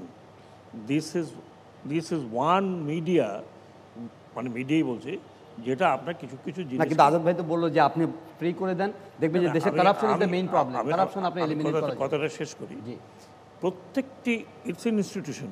Media তো একটা ইনস্টিটিউশন, সেটা আপনি যে ক্ষেত্রেই বলেন, যেটাকে আপনি চতুর্থ স্তম্ভ বলেন অথবা পঞ্চম স্তম্ভ বলেন, দিস ইজ রেকগনাইজড ইনস্টিটিউশন। এই ইনস্টিটিউশনকে প্রোটেক্ট করার জন্য তো আরও ইনস্টিটিউশন আছে। আর এই আজকে যদি কোনো সমস্যা হয়, ওনারাই আছেন পার্লামেন্ট, মানে না পার্লামেন্ট তো, আছে। আরে পার্লামেন্ট তো অনেক পরের কথা। আপনার আজকে যদি কোনো সমস্যা হয়, আপনি একটা মামলা গেল একটা কোর্টে, কোর্ট বললো ইনভেস্টিগেট করো, উপরের আরেকটা কোর্ট বললো না এখন করবা না, পরে করবা। তার মানে হচ্ছে যে আপনি প্রোটেকশন দিচ্ছেন না। তো আপনি আপনার সাংবাদিকতায় যদি অফকোর্স যদি মিসরিপ্রেজেন্টেশন থাকে, সেটারও বিচার হবে, কিন্তু আপনাকে প্রোটেকশন দিতে প্রেস হবে। কাউন্সিলের কথা বলা আছে। Not only press council, press council is not only organization. আপনার কনস্টিটিউশনাল অর্গানাইজেশনগুলো তো আপনাকে প্রোটেকশন দিচ্ছে না। আপনাকে যদি কনস্টিটিউশনাল অর্গানাইজেশনগুলো প্রোটেকশন না দেয়, তাহলে আপনি একা রেগুলেশন তো আনতে পারবেন না। This is one. Number two হচ্ছে গভর্নমেন্ট ইজ অলসো ইনস্টিটিউশন। সরকার একটা ইনস্টিটিউশন। সরকার যদি আপনার এমন এমন আইন করে বা এমন এমন কথা বলে বা এমন একটা ব্যাপার করে, তখন এটা আপনার এই সাংবাদিকতা আপনি যতই চিল্লে করেন না কেন, আজাদ সাহেব যতই বলুক না কেন, উনিও তখন এই রেস্ট্রিকশনের মধ্যে পড়বে। আজকে আমি একটা কথা কিন্তু বলি, ট্রেজারি বেঞ্চ থেকে আজ পর্যন্ত আমার অন্তত আমি শুনি নাই যে এনিবডি হ্যাজ টকড অ্যাবাউট সাংবাদিকতা। যেই কথাগুলো আমরা এখানে বলছি, সেটা ট্রেজারি বেঞ্চ, ওয়াদুল কাদের সাহেব তো বললেন, ওনার ওবায়দুল কাদের সাহেব বাইরে বলছেন। ওবায়দুল কাদের সাহেব কিন্তু এই কথাটা ভিতরে বলেন। ওবায়দুল কাদের সাহেব তো বাইরে অনেক কিছুই বলেন, অনেক কিছু বলেন, ভালো ভালো কথা বলেন, সুন্দর সুন্দর কথা বলেন, কিন্তু যে জায়গা বলার কথা, ওয়ার পিপলস রিপ্রেজেন্টেটিভ টকস, তাহলে সেই জায়গাটা থেকে তো কোনো কথা বলেন না। ওনারাও বলেন না, ওনার বাকিরাও বলেন না। তো আমি যেটা বলার চেষ্টা করছি, এককভাবে একটা ইনস্টিটিউশন যদি বলেন 10 নেমে গেছে, উনি বললেন যে খারাপ, তো সেন্সর বোর্ড তো ছিল, সেন্সর বোর্ড তো আছে। সেন্সর বোর্ডে আপনার এত সাংস্কৃতিক মনা লোক বসিয়েছে। না, সেন্সর বোর্ড আছে ঠিকই, সেন্সর বোর্ডে যাচ্ছে কারা? না না আমি জাস্ট যাচ্ছে কারা? কাদের নেওয়া হচ্ছে? ওইটাই উনি বলছেন। মতিউরের কথাটা আমি শেষ করছি। জি। সেন্সর বোর্ড দেখেনি ভাই, এই একটা মেশিন গান যেটা সেনাবাহিনীর লাগে 6 মাস to understand what it is, এটাতে আপনি নিয়ে, যেহেতু আপনি আরেক ছবিতে দেখছেন হ্যাঁ হ্যাঁ এই বম্বে মার্কা, মারে লোক মারে ফেলে, বা হাজার হাজার মানুষ মারে ফেলতেছেন, পুলিশ নাই, বিচার নাই, কেউ নাই। This is what message you are giving, that as he said. এইগুলো দেখার তো ইনস্টিটিউশন আছে, সেই ইনস্টিটিউশন যদি ফাংশন না করে। এটা এটা খুব গুরুত্বপূর্ণ কথা বলেছেন উনি। আজাদ ভাই যেটা বললেন যে মুক্ত করে দেন মিডিয়াকে, আমরা যাতে সব কিছু উইথ রেসপন্সিবিলিটি। লিখতে পারি, কিন্তু প্রশ্নটা হচ্ছে যে রিয়্যাক্ট করবে কি? আপনার আমাদের দেশে যে আমলাতন্ত্র যেটা আছে তারা বা রেসপন্সিবল লোক, উনিও বলেছেন যে মানে প্রধানমন্ত্রী শেখ হাসিনা তো একলা দেশ চালান না, তো যে একটা রিপোর্ট করা হলো, এটা কনসার্ন ধরুন যে এটা ফরেস্টের ব্যাপারে পাহাড় কাটতেছে, এখন পাহাড়ের ব্যাপারটা কে দেখে? সেই লোকটাকে রিয়্যাক্ট করছে না। এই যে সংবাদপত্রে কিন্তু সেদিন একজন বলছে সাংবাদিকরা কিছু করে না, অমুক করে না। আমি তখন বললাম যে তুমি কি পত্রিকা পড়ো? দেখলাম সে পত্রিকা পড়ে না। হ্যাঁ, প্রথমত তুমি পত্রিকা পড়ো না, দ্বিতীয়ত পত্রিকা এমন সব ভয়াবহ সংবাদ ছাপা হয়, কিন্তু এটাকে রিয়্যাক্ট করছে কেউ? সরকার রিয়্যাক্ট করছে নাকি নাগরিকরা রিয়্যাক্ট করছে না। তার মানে আমরা কিন্তু আলটিমেটলি এক ধরনের আনকনশাস সোসাইটিও তৈরি করে ফেলেছি। ভয়ের সংস্কৃতি হয়েছে, এটা চাইবো না। আজাদ ভাই যে বললেন এটা চাইবো না, এগুলো তো ভয়ের সংস্কৃতি। এই ভয়ের সংস্কৃতি করতে করতে আমাদেরও নার্ভগুলো সব শিথিল হয়ে গেছে, আমরাও এই রিয়্যাক্ট করি না। আমার বাড়ির সামনেই হয়তো একটা ঘটনা ঘটেছে, কিন্তু আমি রিয়্যাক্ট করছি না। রিয়্যাক্ট করি কোথায়? ফেসবুকে। মোর রিয়াকশন কামস ফ্রম ফেসবুকের রিয়াকশান। তাহলে এই এতগুলি গণমাধ্যম, পত্রিকা, টেলিভিশন এগুলো দিয়ে কী লাভ হলো? আমি ফেসবুকে ঘরে বসে বসে খুব নিরাপদে থেকে একটা পোস্ট দিলাম, একটা পোস্ট দিলাম। যে এখন আমরা যে আলোচনাগুলো করি প্রতিনিয়ত, তার মধ্যে যা উঠে এসেছে, ধরেন একটা ফিয়ার আছে, সেলফ সেন্সরশিপ আছে, বা এক্সিস্টিং কিছু আইন আছে, এটার সঙ্গে আরও কিছু জিনিস আমরা নিয়ে আলোচনা করি, যে আমাদের সৃজনশীলতা বা দক্ষতার উন্নয়ন, প্রশিক্ষণের ব্যাপার, আর হচ্ছে বিনিয়োগের প্রসঙ্গটি আসে। আপনি কি করেছেন যে বিনিয়োগ তারাই করছে যারা beneficiaries, somehow they are nexus connected with the power, অথবা নিজেদের serving the political masters, and protecting ill-gotten money ইত্যাদি বিষয়গুলো আসে। তো এখন এগুলো থেকে এই চক্র থেকে বেরিয়ে আসার উপায় কি? আইন, ফেয়ার, সেলফ সেন্সরশিপ, বিনিয়োগের জায়গাটায় আমরা কিভাবে আরও ফেয়ার বিনিয়োগে যেতে পারি, আরও নতুন প্রোডাক্ট কন্টেন্ট করার ক্ষেত্রে, ভালো প্রোগ্রাম করার ক্ষেত্রে, সংবাদ মাধ্যমকে আরও উন্নত করার ক্ষেত্রে, আর হচ্ছে সৃজনশীলতা, দক্ষতা, প্রশিক্ষণ। একটা হচ্ছে সংবাদপত্রের দুইটা সমস্যা, একটা এক্সটার্নাল সমস্যা, ইন্টারনাল সমস্যা। এক্সটার্নাল সমস্যা আপনি বলে ফেলছেন। যেমন ধরেন ভারতেও কর্পোরেট হাউসগুলি ইদানিংকালে এই বিজেপির আমলে এসে আদানি এসে এনডিবি দখল করতেছে, বা লোকসান দিয়ে চালাচ্ছে, মানে রিপাবলিকান টিভিকে, আম্বানি এবং আদানি লোকসান দিয়ে চালাচ্ছে, রিপাবলিক টিভিকে তাদের করে ফেলছে। কিন্তু 15 বছর বিজেপির আমলের আগে কিন্তু এরকম ছিল না। ভারতের কর্পোরেট হাউসগুলি মিডিয়া বের করতো, কর্পোরেট ব্যবসা করতে মিডিয়াগুলি স্বাধীনভাবে, যার ফলে টাইমস অফ ইন্ডিয়ার কথা বলেন, হিন্দুস্তান টাইমস বলেন, এখনও খুব মানে এমনকি পাকিস্তানে যদি ডন পত্রিকা আপনি দেখেন, সেই কায়েদ আজম মোহাম্মদ আলী জিন্নার প্রতিষ্ঠিত পত্রিকা, তারা কিন্তু মানে কর্পোরেট পুঁজি না আসলে তো মিডিয়া এত বড় হইতে পারবে না, আমরাও ভালো থাকতে পারবো না। কিন্তু মুশকিল হলো আমাদের বাংলাদেশে, আজাদ ভাই কিছু মনে করেন, আমাদের বাংলাদেশের কর্পোরেট পুঁজি মালিক যারা, তারা হচ্ছে আসলে ওই গ্রোসারি শপ থেকে এখন সুপার শপে আসছে। তারা একটা মিডিয়াতে টাকা ইনভেস্ট করবে, আবার ওইখানে একটা চেয়ার নিয়ে বসে থাকবে যে আমার চাকর বাকরগুলি ঠিক মতো ব্যবসা করতেছে কিনা। কর্পোরেট হাউসগুলি কিন্তু চরিত্র এটা হবে না। আজাদ ভাই ব্যবসা করবেন, ইনভেস্ট করবেন, কিন্তু মিডিয়াকে স্বাধীনভাবে চলতে। আমি প্রথম আলোর একটা অনুষ্ঠানে বলেছিলাম যে বাংলাদেশের অনেক মালিক টাকা বিনিয়োগ করেই বলে যে আমার পত্রিকা কেন প্রথম আলো হয় না, কিন্তু তারা লতিফুর রহমান হতে চায় না। তারা লতিফুর রহমান হবেন না, কিন্তু প্রথম আলোর মধ্যে পত্রিকা চাবেন। আরেকটা যেটা আপনি, এটা গেলো এক্সটার্নাল। ইন্টারনাল সমস্যার মধ্যে আপনি সাংবাদিকদের ইন্টারনাল প্রশিক্ষণ, আপনি যদি আমি আগেই দেখি যে আমার নিউজ এডিটর, আমার চিফ রিপোর্টার, আমার মালিক একজনকে কথা দিয়ে ফেলছে যে নিউজ ছাপা হবে না, তাহলে আমি আর 2 দিন পরে কেন করব ভাই? আমি রিপোর্টার হিসেবে, গরিব রিপোর্টার, কেন আমি এর মধ্যে, বরং আমার দিন কাটতেছে এরকম। আমি উদাহরণ দিই, যেটা আপনারা বলছিলেন যে এত কিছুর মধ্যেও কি ইয়ে হবে না, মানে সংবাদপত্রের একটা ভালো দিক হবে না? দুইটা কথা বলে শেষ করি। একটা হচ্ছে যে দুদক সেদিন দুদকের মানে সাংবাদিকতার পুরস্কার দিয়েছিল, সেদিন দুদকের চেয়ারম্যানের চমৎকার বক্তৃতা দিচ্ছে। তিনি বলছেন যে দুদক হচ্ছে একটা ব্যারেজ, এই যে দুর্নীতির যে স্রোত এটাকে ঠেকানোর জন্যে। কিন্তু আপনি দুর্নীতির উৎসমুখ যদি বন্ধ না করেন, এই ব্যারেজ দিয়ে দুর্নীতি ঠেকাইতে পারবেন না। আপনি আইলে হয় দক্ষিণাঞ্চলের বাঁধ ভেঙে যায় না, তো কাজে এটা দেওয়া উৎসমুখ বন্ধ করতে হবে। তো উৎসমুখ বন্ধ করার ক্ষেত্রে যেটা আমরা সাংবাদিকতার ভাষা বলি ইম্প্যাক্ট জার্নালিজম, যে ঠিক আছে এই আইন আছে, এই সমস্যা আছে, তার মধ্যে আমি একটা রিপোর্ট লিখলে আমাকে ওই যে যেটা মতি ভাই বললো, রিপোর্ট লিখলে বৃহস্পতিবার ওয়ারেন্ট জারি হবে, শুক্রবার সন্ধ্যাবেলা জেলখানা যাবে, শুক্র শনিবার দিন জেলখানায় থাকতে হবে। মতি ভাই ছিল, মতি ভাইকে রাখা হয়েছে, প্রভাবশালী এক অর্থমন্ত্রী, তারা যেহেতু কোনোভাবেই আটকাইতে হবে, জানে যে জামিন হবে, এই জন্য দুপুরবেলা বৃহস্পতিবার দুপুরবেলা লাঞ্চের পরে ওয়ারেন্ট জারি হয়েছে, সন্ধ্যাবেলায় নিয়ে গেছে, শুক্র শনি থাকছে, তারপর রোববার দিন জামিন পেয়েছে। তো এইটা যদি অ্যাটিটিউড হয় তাহলে আপনি যত আইন টাইন করেন না কেন হবে না। কিন্তু এটা কি ছিল না? আপনি দেখেন, আমি একটা ওই যে আমি কাঙ্গাল হরিনাথ নিয়ে বললাম, তো কাঙ্গাল হরিনাথ 200 বছর আগে কুষ্টিয়া থেকে পত্রিকা বের করতো, খুবই ছোট পত্রিকা। পাবনাকে ম্যাজিস্ট্রেট আকাম কোকাম করতো, ওরা নাইট ক্লাব করতো, মেয়েটে নিয়ে সমস্যা করতো, তার বিরুদ্ধে একটা রিপোর্ট লিখছে। রিপোর্টের পরে ম্যাজিস্ট্রেট খুব খেপছে এবং খেপা ভাবছে যে কাঙ্গালের সাইজ করবে, কিন্তু শেষ পর্যন্ত কাঙ্গালের পক্ষে জনমত দেখে সাইজ করতো, কয়শো কবি পত্রিকা চলতো। তখন সে কাঙ্গাল হরিনাথকে একটা চিঠি লিখছে, চিঠির ভাষাটা আমি কোট করতেছি। এডিটর, আমি তোমাকে ভয় করি না বটে, কিন্তু তোমার নির্ভীক সত্য লেখনির জন্য আমি অনেক কুকর্ম থেকে বাধ্য হয়েছি। অনেক কুকর্ম ত্যাগে বাধ্য হয়েছে, কারণ ওই পত্রিকায় তার কুকর্ম নিয়ে রিপোর্ট ছাপা হয়েছিল। এখন সে খেপছে, কিন্তু খেপার পরে সে এডিটরকে জেলে দেয় নাই। সে বলছে তোমাকে আমি ভয় করি না, কিন্তু তোমার লেখনির সত্যনিষ্ঠ লেখনির, কারণ রিপোর্টটা তো ভালো ছিল, সঠিক ছিল, ওই কারণের জন্য আমি নিজে অনেক কুকর্ম ত্যাগ, ওই যে নাইট ক্লাবে যাওয়া, মানুষের মেয়েটে নিয়ে যাওয়া, বলে এগুলি কুকর্ম ত্যাগে 200 বছর আগে যাদের এই যখন দুর্নীতি ঠেকানোর দায়িত্ব কি শুধুমাত্র প্রধানমন্ত্রী?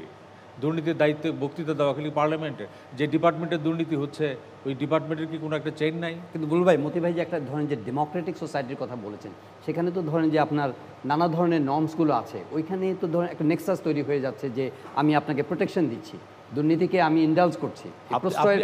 বাংলাদেশে আমরা তো আমি ডেমোক্রেসি তো অবশ্যই এখন পর্যন্ত মানে রাজনৈতিক পদ্ধতি হিসেবে সবচেয়ে গ্রহণযোগ্য পদ্ধতি। বাংলাদেশে তো নানা জাতের ডেমোক্রেসি দেখছি আমরা, মানে এইটা কোনো সিম্পল প্রেসক্রিপশন আপনি বলতে পারেন না যে কালকে একটা ডেমোক্রেসি হয়ে যাবে, পরশু দিন থেকে সব ভালো হয়ে যাবে। কারণ এই যে নেক্সাসটা তৈরি হয়েছে, ধরেন আজকে যারা দুর্নীতি করতেছে, কালকে আওয়ামী লীগ ক্ষমতায় না থাকলে কি বাংলাদেশ ফেরত হয়ে যাবে? এই লোকগুলি আজকে আওয়ামী লীগের লোককে হয়তো 5,000 টাকা দেয়, কালকে বিএনপির লোককে দেবে 10,000 টাকা। আপনি এইখান থেকে কিন্তু এই নেক্সাস থেকে আসতে পারবে না।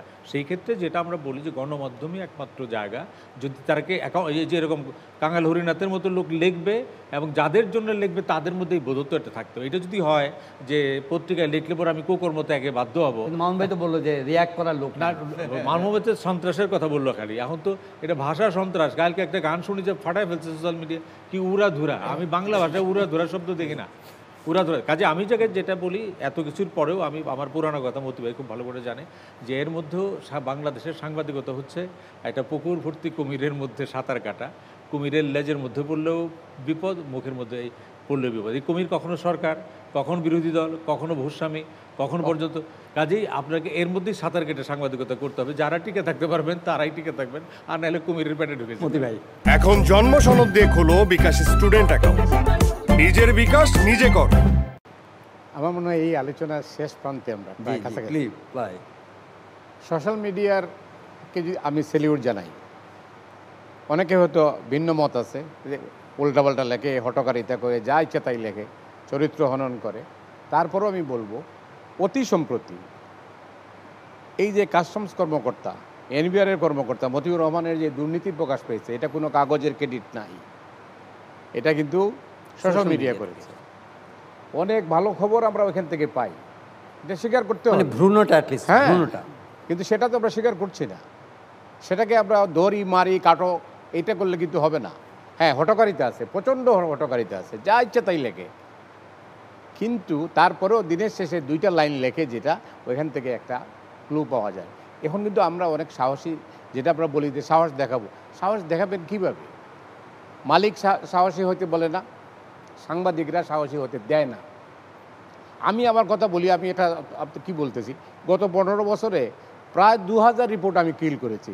এর মধ্যে সরকারের কী হবে অল্প কয়েকটা, আর সবই হচ্ছে ব্যক্তিকেন্দ্রিক।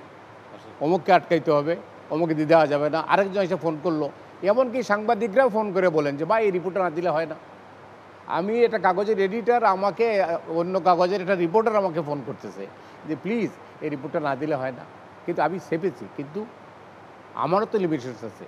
তো এই অবস্থায় এই সোসাইটি যদি পরিবর্তন না হয় তাহলে কিন্তু সম্ভব না। আজাদ ভাই, হেলদি ইনভেস্টমেন্টের উপরে জোর দিয়েছেন বুলবুল ভাই। না না, আমি মনে করি আমাদের কাছে এখন পর্যন্ত যেসব রিপোর্ট জমা আছে এবং রাষ্ট্রের এত গুরুত্বপূর্ণ ব্যক্তির উইথ ডকুমেন্ট, সেগুলি ছাপা যদি পারি এবং সরকার যদি ব্যবস্থা নেয় তাহলে কি দেশটা অনেকটা এগিয়ে যাবে। আমি মনে করি পরে দেখা যাবে কি হয়, ব্যবস্থা হোক, ছাপা শুরু করেন দেখি, এই সাহসটা দেখান।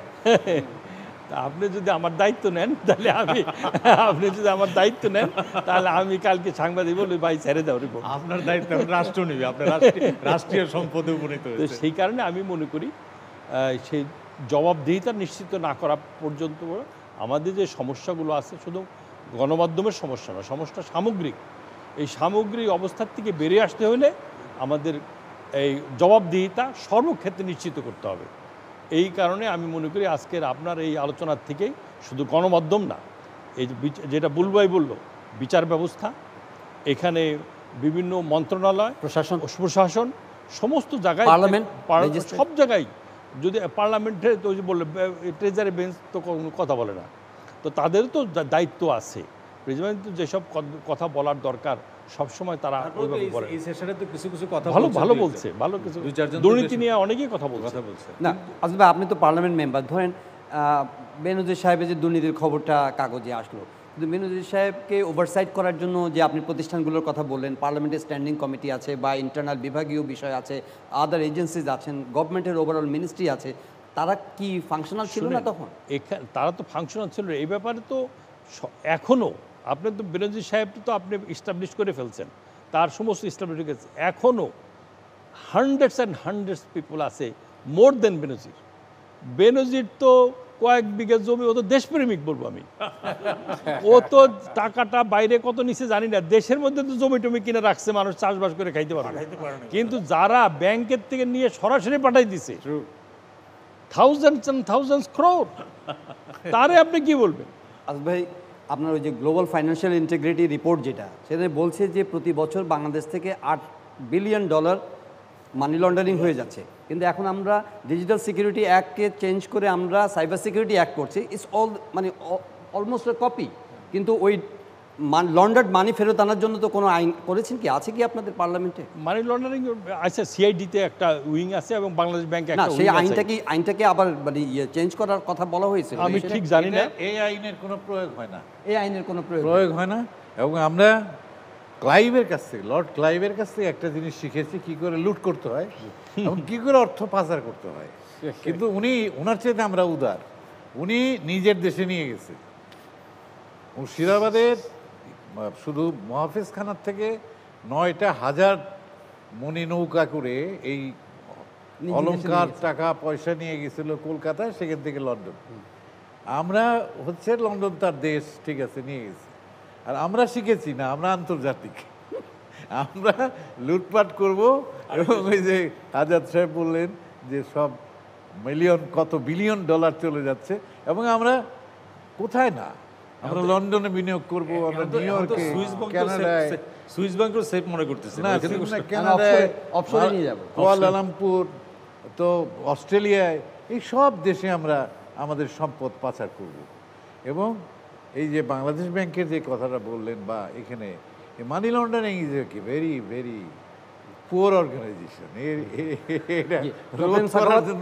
ডক্টর সাকাত মতি ভাই বলছিলেন যে অল্টারনেটিভ মিডিয়ার কথা বলছিলেন, যে উনি অ্যাপ্রিসিয়েট করেন নানা ধরনের সমালোচনা সত্ত্বেও অল্টারনেটিভ মিডিয়া কিন্তু অনেক কিছুর সূত্র হিসেবে আমাদেরকে সাপোর্ট করছে, এবং মেইন স্ট্রিম মিডিয়া কিন্তু সেখান থেকে আপনার তথ্য নিয়ে আরও গ্রেটার অনুসন্ধানে যেতে পারে। আমরা প্রতিবেশী দেশ ভারতেও কিন্তু সম্প্রতি যে নির্বাচন হয়ে গেল, সেই সময় কিন্তু অল্টারনেটিভ মিডিয়ার নানা ধরনের আলোচনা, কিছু প্রশংসা, কিছু সমালোচনাও আছে। আপনার কাছে কি মনে হয় গণমাধ্যম সেখানে ডেমোক্রেটিক প্র্যাকটিসের ক্ষেত্রে, নর্মসের ক্ষেত্রে এক্সারসাইজের ক্ষেত্রে কতটা কার্যকর ভূমিকা পালন করতে হবে? যদিও আপনি এনডিটিভির কথা বলেছেন বা নিউজ 18-এর কথা বলেছেন, আম্বানি আদানিদের সাহেবদের কথা বলেছেন। আমি আমার অবজারভেশন মানে আপনি তো একটু নিবিড় বলতে পারেন, গণমাধ্যম নিয়ে ভারতের ডেমোক্রেটিক মনা যে লোকজন, আমি নট অনলি বিপক্ষের কথা বলছি না, খুবই হতাশ, খুবই হতাশ। আপনি চিন্তা করেন, জাস্ট একটা চিন্তা করেন যে কীরকমভাবে গণমাধ্যমকে ইউজ করা হয়েছে অথবা দে বিং ইউজড। যে 1 তারিখে বলল যে 400, 370, 400 পেয়ে যাচ্ছে এবং চিৎকার করে, আবার টেলিভিশন খুলে দেখেন একজিট করে এক্সিট পোল চিৎকার করে বলছে এটা কি ম্যানিপুলেটেড মনে হয় আপনার কাছে? Absolutely manipulated. কিন্তু অনেকে বলছে যে এক্সিট পোলের উপর তো কারো হাত নাই। It's not end here, what did it have, এটা এফেক্ট ছিল Bombay stock exchange. 38,000 crore as report এই 1 তারিখ থেকে 4 তারিখের মধ্যে উধাও হয়ে গেছে টাকা। মানে বলা হয়েছে যে 4 তারিখে কি হবে, যদি টাকা লাগাইতে চাও এখনই লাগাও।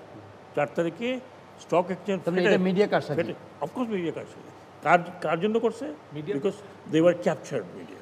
এখন আমি একটু সময় দেন। জি, ইন্ডিয়াতে কী হয়েছে, অল্টারনেটিভ মিডিয়া হ্যাভ গ্রোন, যেই কারণে একটি ভদ্রলোকের ইউটিউব স্ক্রিন লাগিয়ে বিভিন্ন জায়গায় দেখেছে। তার মানে পিপল হ্যাভ, মানে সাধারণ মানুষের এখন ওই যে মিডিয়াগুলো, আমি নাম বললাম না কি মিডিয়া বলে ওটাকে, হ্যাঁ ওটা আরেক দেশের বলতে চাই না, ওই মিডিয়াগুলোর উপরে কারোর কোনো ভরসা নেই। না থাকাতে কী হচ্ছে, যে অল্টারনেটিভ মিডিয়া এটা যে এখন যে জোর ধরেছে, এখন এই অল্টারনেটিভ মিডিয়াকে আপনার নিয়ন্ত্রণ করার জন্য আইন পাস হয়েছে বোধহয়, হয়েছে বা হয়ে যাচ্ছে। আমাদের দেশেও কিন্তু একই অবস্থা।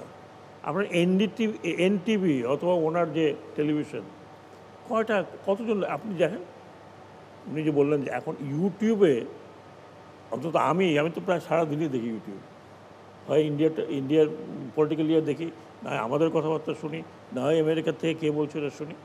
তার কারণ হচ্ছে আমি যখন আপনাদের টকশোগুলো দেখি তখন আই নো যে আজাদ সাহেব কী বলবেন, উনি কী বলবেন আর উনি কী বলবেন। যারপর আপনি ইউ আর লুজিং, মানে মিডিয়া বাংলাদেশের যেই অবস্থাতে ছিল সেখান থেকে slowly and gradually you are losing. এখন একটু কিছু কিছু বেরোছে, এই কয়েকটা ইস্যু, ছাগলকাণ্ড, গরুকাণ্ড, এগুলো নিয়ে একটু লোকে এখন ইন্টারেস্ট পড়ছে। কিন্তু আপনি যদি এটা না থাকে, এক্সপ্লোর যদি আপনি না করেন, জনগণকে না বলেন যে সমাজের ভিতরের যে জিনিসগুলো, তাহলে তো আপনি অল্টারনেটিভ মিডিয়ার কাছে হেরে যাবেন। জি, আমরা একদম শেষ পর্যায়ে 1 মিনিট করে সবার কাছে শুনবো মতি ভাই। তাহলে একটা অস্তিত্বের একটা চ্যালেঞ্জ আছে গণমাধ্যমের সামনে, to be credible, to be responsible, মানুষের কাছে গ্রহণযোগ্যতার প্রশ্নটা। কিন্তু ইন্ডিয়ার প্রশ্ন তুলেছেন, বাংলাদেশেও গণমাধ্যম নিয়ে, মূলধারার গণমাধ্যম নিয়ে নানা প্রশ্ন আছে, নানা ধরনের সংশয় আছে, সামর্থ্য নিয়ে প্রশ্ন আছে, দক্ষতা নিয়ে প্রশ্ন আছে। এই অস্তিত্বের সংকটটা বা এই অস্তিত্বের চ্যালেঞ্জগুলো মোকাবেলা করার জন্য আমাদের করণীয় কী? ওই যে সম্মিলিত প্রয়াস, আমাদের ঐক্যবদ্ধভাবে এইটা দেখতে হবে। রাজনীতি বাদ দিয়ে, রাজনীতি থাকবে কিন্তু রাজনীতির ঊর্ধ্বে উঠতে হবে, তাহলে দেশটা বাঁচবে। সরকার আসবে, সরকার যাবে, মিডিয়া থাকবে, আজকে যেভাবে আছে এটা না হয়ে পরিবর্তন হতে পারে। কিন্তু আমরা নিজেরাই যদি অসহায় আত্মসমর্পণ করে বসে থাকি, তাইলে কেউ কিন্তু দায়িত্বশীল আমাদের কেউই বলবে না। আর সাকত ভাই যেটা বলছেন, আমি একটু বিনীতভাবে বলি, পৃথিবীর কোনো সরকারি সংবাদ মাধ্যমের স্বাধীনতা দেয় না, বা দিয়েছে রেকর্ড নাই, আমি সেই পর্যায়ে যাই, আদায় করে নিতে হয়, আদায় করে নিতে হয়। তো এইটাই হচ্ছে মূল, আমাদেরকে ঐক্যবদ্ধভাবে এই পরিস্থিতি মোকাবেলা করতে হয়। হ্যাঁ, এটা হচ্ছে যে স্বাধীনতা শব্দটা আবার খুবই এত আপেক্ষিক। আমাদের নির্মলেন্দু গুণের একটা কবিতা আছে, স্বাধীনতা পেয়ে গেলে আমি পরাধীন হতে ভালোবাসি। তখন স্বাধীনতা একটা খুব আপেক্ষিক শব্দ। গণমাধ্যমের স্বাধীনতা, আপনি যদি অন্তর্গতভাবে পরাধীন হন তাহলে তো স্বাধীন হতে পারবেন কিছু করার নেই। এবং যেটা হচ্ছে যে ফিয়ারের যে ইয়েটা, যে মানে ভয়ের যে সংস্কৃতিটা গড়ে উঠেছে, আমার কাছে অনেক নাট্যকার, অনেক ডিরেক্টর এসে বলে যে এইটা দেওয়া যাবে না, এইটা বলা যাবে না, এইটা অমুকটা করা যাবে না, এটা টেলিভিশনে প্রচার করবে না, তারপর এইটা ধর্মীয় অনুভূতিতে আঘাত হবে, অমুকটা হবে, তমুকটা হবে। এই যে এক ধরনের সাইকোসিস গ্রো করেছে আমাদের পেশাজীবীদের মধ্যে, এটা কিন্তু একটা মারাত্মক ব্যাপার। এইটাকে আমাদের অতিক্রম করতে হবে। এটা অতিক্রম করার জন্য যে মেজার নেওয়া দরকার, সেটা যেমন সরকারকে নিতে হবে, তেমনি আমাদের পেশাজীবীদেরও আপনি যে ট্রেনিংয়ের কথা বলেছেন, এই ট্রেনিংটা খুব ইম্পর্ট্যান্ট। এই ট্রেনিংটাও আমাদের দিতে হবে। আর আজকের দিনে আমি স্মরণ করতে চাই ওই যে বললেন, যেটা বুলবুল বললেন যে কুমিরের মধ্যে দিয়ে সাঁতার কাটা, সেই রকম একজন সাংবাদিক আমাদের দেশে ছিল, মোনাজাত উদ্দিন আমার বন্ধু। জীবনে এত রিস্ক নিয়ে সাংবাদিকতা করতো এবং তার অপঘাতে মৃত্যু হলো। তার কথা স্মরণ করছি আজকে, যে ওই রকম রিস্ক নিয়ে সাংবাদিকতা করার লোকও আমাদের প্রয়োজন। আমার মনে হয় যে সবগুলি সমস্যা আসছে। আমি খুব সংক্ষিপ্তভাবে যেটা বলতে চাই যে সংবাদপত্রে যারা প্রকৃত প্রস্তাবে সংবাদ মাধ্যম প্রকাশ করেছেন অন্য ব্যবসার প্রোটেকশন হিসেবে না, তারা তো বিনিয়োগকারীরা, এই বিনিয়োগটা যদি আসলে সংবাদ মাধ্যম বান্ধব বিনিয়োগ না, হয়। কিন্তু আপনি বিনিয়োগ নিয়ে যদি আসলেই আবার মনে করেন যে তারা প্রোটেকশন দেওয়ার জন্য আসছে, তাহলে তো কোনো বিনিয়োগকারী আসবে না। এটা তো অর্থনীতির যোগ অনুযায়ী হয়েছে। এক সময় তো কাজী জাফর আহমেদ যখন প্রধানমন্ত্রী, তখন আমি সংবাদে কাজ করি, তিনি সংবাদ পরিদর্শনে গেছিলেন, তখন আহমদ বিষয়ের সম্পাদক কাজী জাফর বলতেছে, তো sitting prime minister Kazi Zafar বলতেছে, মনু ভাই আমি তো যখন ছাত্র ছিলাম এই সংবাদ আমি কাদো করে বিক্রি করছি। তো সম্পাদক সব জিজ্ঞেস করছেন যে জাফর তখন কি টাকা পয়সা পেতা? বলে যে না না, তখন তো ছাত্র কর্মী হিসেবে বলছি। বলে এখন চলে আসো, 40% কমিশন দিব। সিটিং প্রাইম মিনিস্টারে বলতেছে যে তুমি আসো। তো কাজেই বিনিয়োগের বিরুদ্ধে নামি, কিন্তু বিনিয়োগটা হইতে হবে যে সংবাদ মাধ্যম বান্ধব বিনিয়োগ, যে আমরা একটা সংবাদপত্র প্রতিষ্ঠান তৈরি করবো। 1 2 নম্বর যেটা মতি ভাই বলছেন যে দলবাজির ঊর্ধ্বে উঠতে হবে। রাজনৈতিক সচেতন মানুষ ছাড়া সাংবাদিক সম্পাদক হওয়া চলবে না, কিন্তু তাকে দলবাজির বাইরে উঠতে হবে। 3 নম্বর হচ্ছে যে মানে ইন্টারনাল বা এক্সটার্নাল যে সমস্যা আছে এগুলো যদি দলবাজি করার সুবিধাটা কি? না, দলবাজি হলে তো আমি দলের মুখপাত্র হিসেবে কথা বললাম। হইতে পারে আপনি যদি কি কোনো পার্সোনাল ফরচুনের জন্য, আনুগত্যের জন্য, নাকি রাজনৈতিক? নিশ্চয়ই না, দলবাজ্য হইতে পারে তা না। যেমন ধরুন গণশক্তি পত্রিকা বা একতা পত্রিকা, তারা বলে organ of the communist party of Bangladesh, সংগ্রাম জামাত ইসলামের মুখপাত্র, আমার তাতে কোনো আপত্তি নাই। কিন্তু আপনি ওই রকম প্রকাশ্যে ঘোষণা দিবেন না, কিন্তু আবার কোনো দল বা কোনো ব্যক্তি বিশেষের পক্ষে থাকবেন, সেটা তো আমাদের সাংবাদিকতা সর্বনাশ হচ্ছে। কাজে আমার যেটা ধারণা, মালিক, পেশাদার সাংবাদিক সমাজ, তারা যদি যৌথভাবে চেষ্টা করে অনেকগুলি চ্যালেঞ্জ আমরা মোকাবেলা করতে পারি।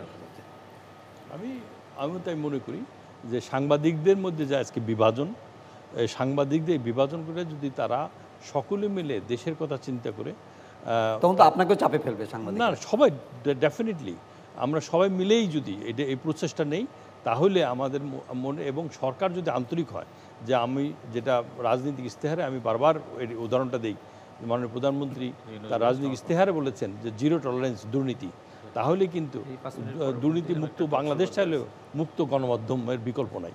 এবং সেই মুক্ত গণমাধ্যমই পারে আগামী দিনে দুর্নীতি থেকে দেশকে মুক্ত করতে, এবং প্রত্যেকটা ইনস্টিটিউশন যেটা ধ্বংসের মুখে সেইগুলোকে আবার জবাবদিহির জায়গায় নিয়ে আসতে। তাহলেই কিন্তু দেশ যারা স্বাধীন করেছেন, যারা রক্ত দিয়েছেন, এবং জাতির জন্য বঙ্গবন্ধুর যে স্বপ্ন সেটা বাস্তবায়ন হতে পারে। এখন কি মনে হয় কি আরও বিনিয়োগ আসার দরকার আপনার এই গণমাধ্যমের এই ইন্ডাস্ট্রিতে? গণমাধ্যমে অনেক বিনিয়োগ হয়ে গেছে, এবং বিভিন্ন আমি বলি স্বার্থান্বেষী কিছু ব্যক্তিও তার পারপাস সার্ভ করার জন্য বিনিয়োগ করেছেন। তারা কিন্তু মুখ থুবড়ে পড়বে যদি সত্যিকারের গণমাধ্যম যারা প্রফেশনালিজম করার জন্য আসছে, তারা যে বাধাগ্রস্ত হচ্ছে, সেই বাধার থেকে যারা যদি বেরিয়ে আসতে পারে, তাহলেই সম্ভব আমি মনে করি দেশের যেই সমস্যাগুলো আছে সেগুলো ওভারকাম করা। জহির গেলাম একটা সাপ্লিমেন্ট করি, বিনিয়োগ মানে কত টাকা তা না তো, সামনে আপনার টেকনোলজিক্যাল যে চ্যালেঞ্জগুলি আসতেছে সেটার জন্য যেমন যন্ত্রপাতির ক্ষেত্রেও বিনিয়োগ লাগবে, ম্যান পাওয়ারকেও তৈরি করতে হবে, ট্রেনিংয়ের বিষয়, ট্রেনিংয়ের মধ্যে।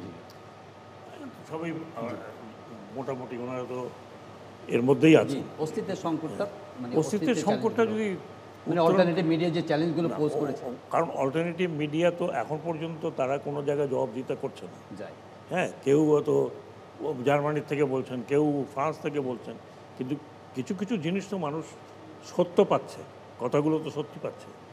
যেগুলো যেটা বললেন আজাদ সাহেব, যে এখানকার পত্রিকা বেরোলো না, কিন্তু ওখান থেকে বেরোলো, তারপরে পত্রিকা আস্তে আস্তে লেখে যে অমুক গণমাধ্যম কী বলে ইউটিউব থেকে এটা বেরোছে, এটা বেরোছে। আমি যেটা মনে করি, একটা গভর্নমেন্টের জবাবদিহিতা কোথায় কোথায় হয়। একটা জবাবদিহিতা হয় পার্লামেন্টে, একটা জবাবদিহিতা বড় ধরনের জবাবদিহিতা হয় মিডিয়াতে। যে মিডিয়া প্রেস কনফারেন্স বলেন, যেটাই বলেন কোশ্চেনগুলো জিজ্ঞেস করতেছে, সেইটা আপনি প্রতিদিন দেখতেছেন যে এই আপনার হোয়াইট হাউসের একটা একটা ব্রিফিং হচ্ছে, অথবা পেন্টাগনের একটা ব্রিফিং হচ্ছে, স্টেট ডিপার্টমেন্টের একটা ব্রিফিং হচ্ছে। এখানে যতটাই যত কিছু লুকাবার চেষ্টা করেন না কেন, একটা সংবাদ বেরোলে সেটা ইন্টারপ্রিটেশন করা যায়। আমি আপনাকে প্রথমেই বললাম, এই যে এখন আমরা কন্ট্রোভার্সির মধ্যে আছি, এটা কি ট্রান্সশিপমেন্ট, এটা কি করিডোর, হ্যাঁ, নাকি এটা অন্য কিছু?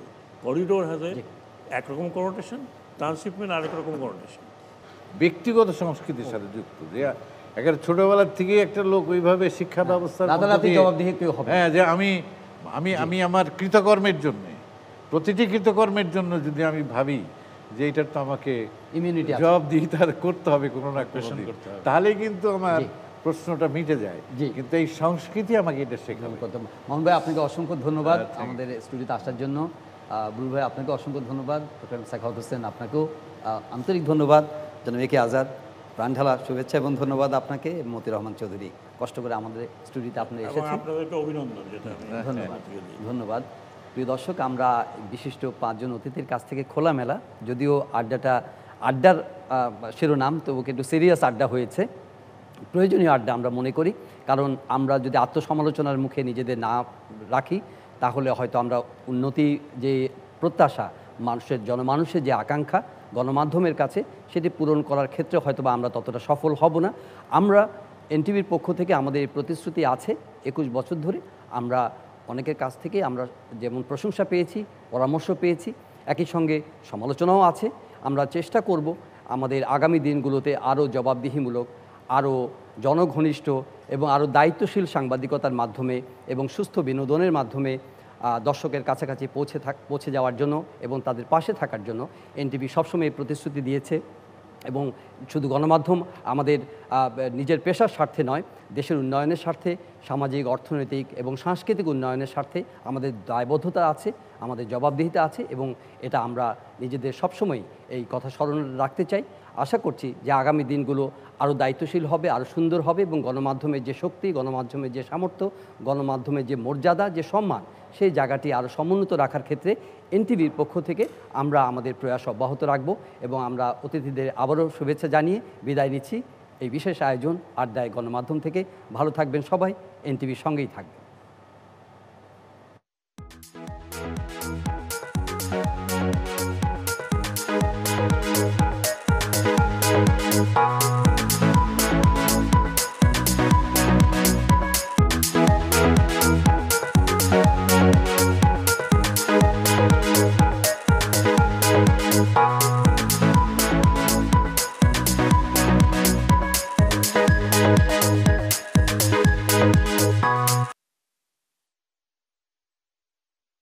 এখন জন্ম সনদ দিয়ে খোলো বিকাশ স্টুডেন্ট অ্যাকাউন্ট।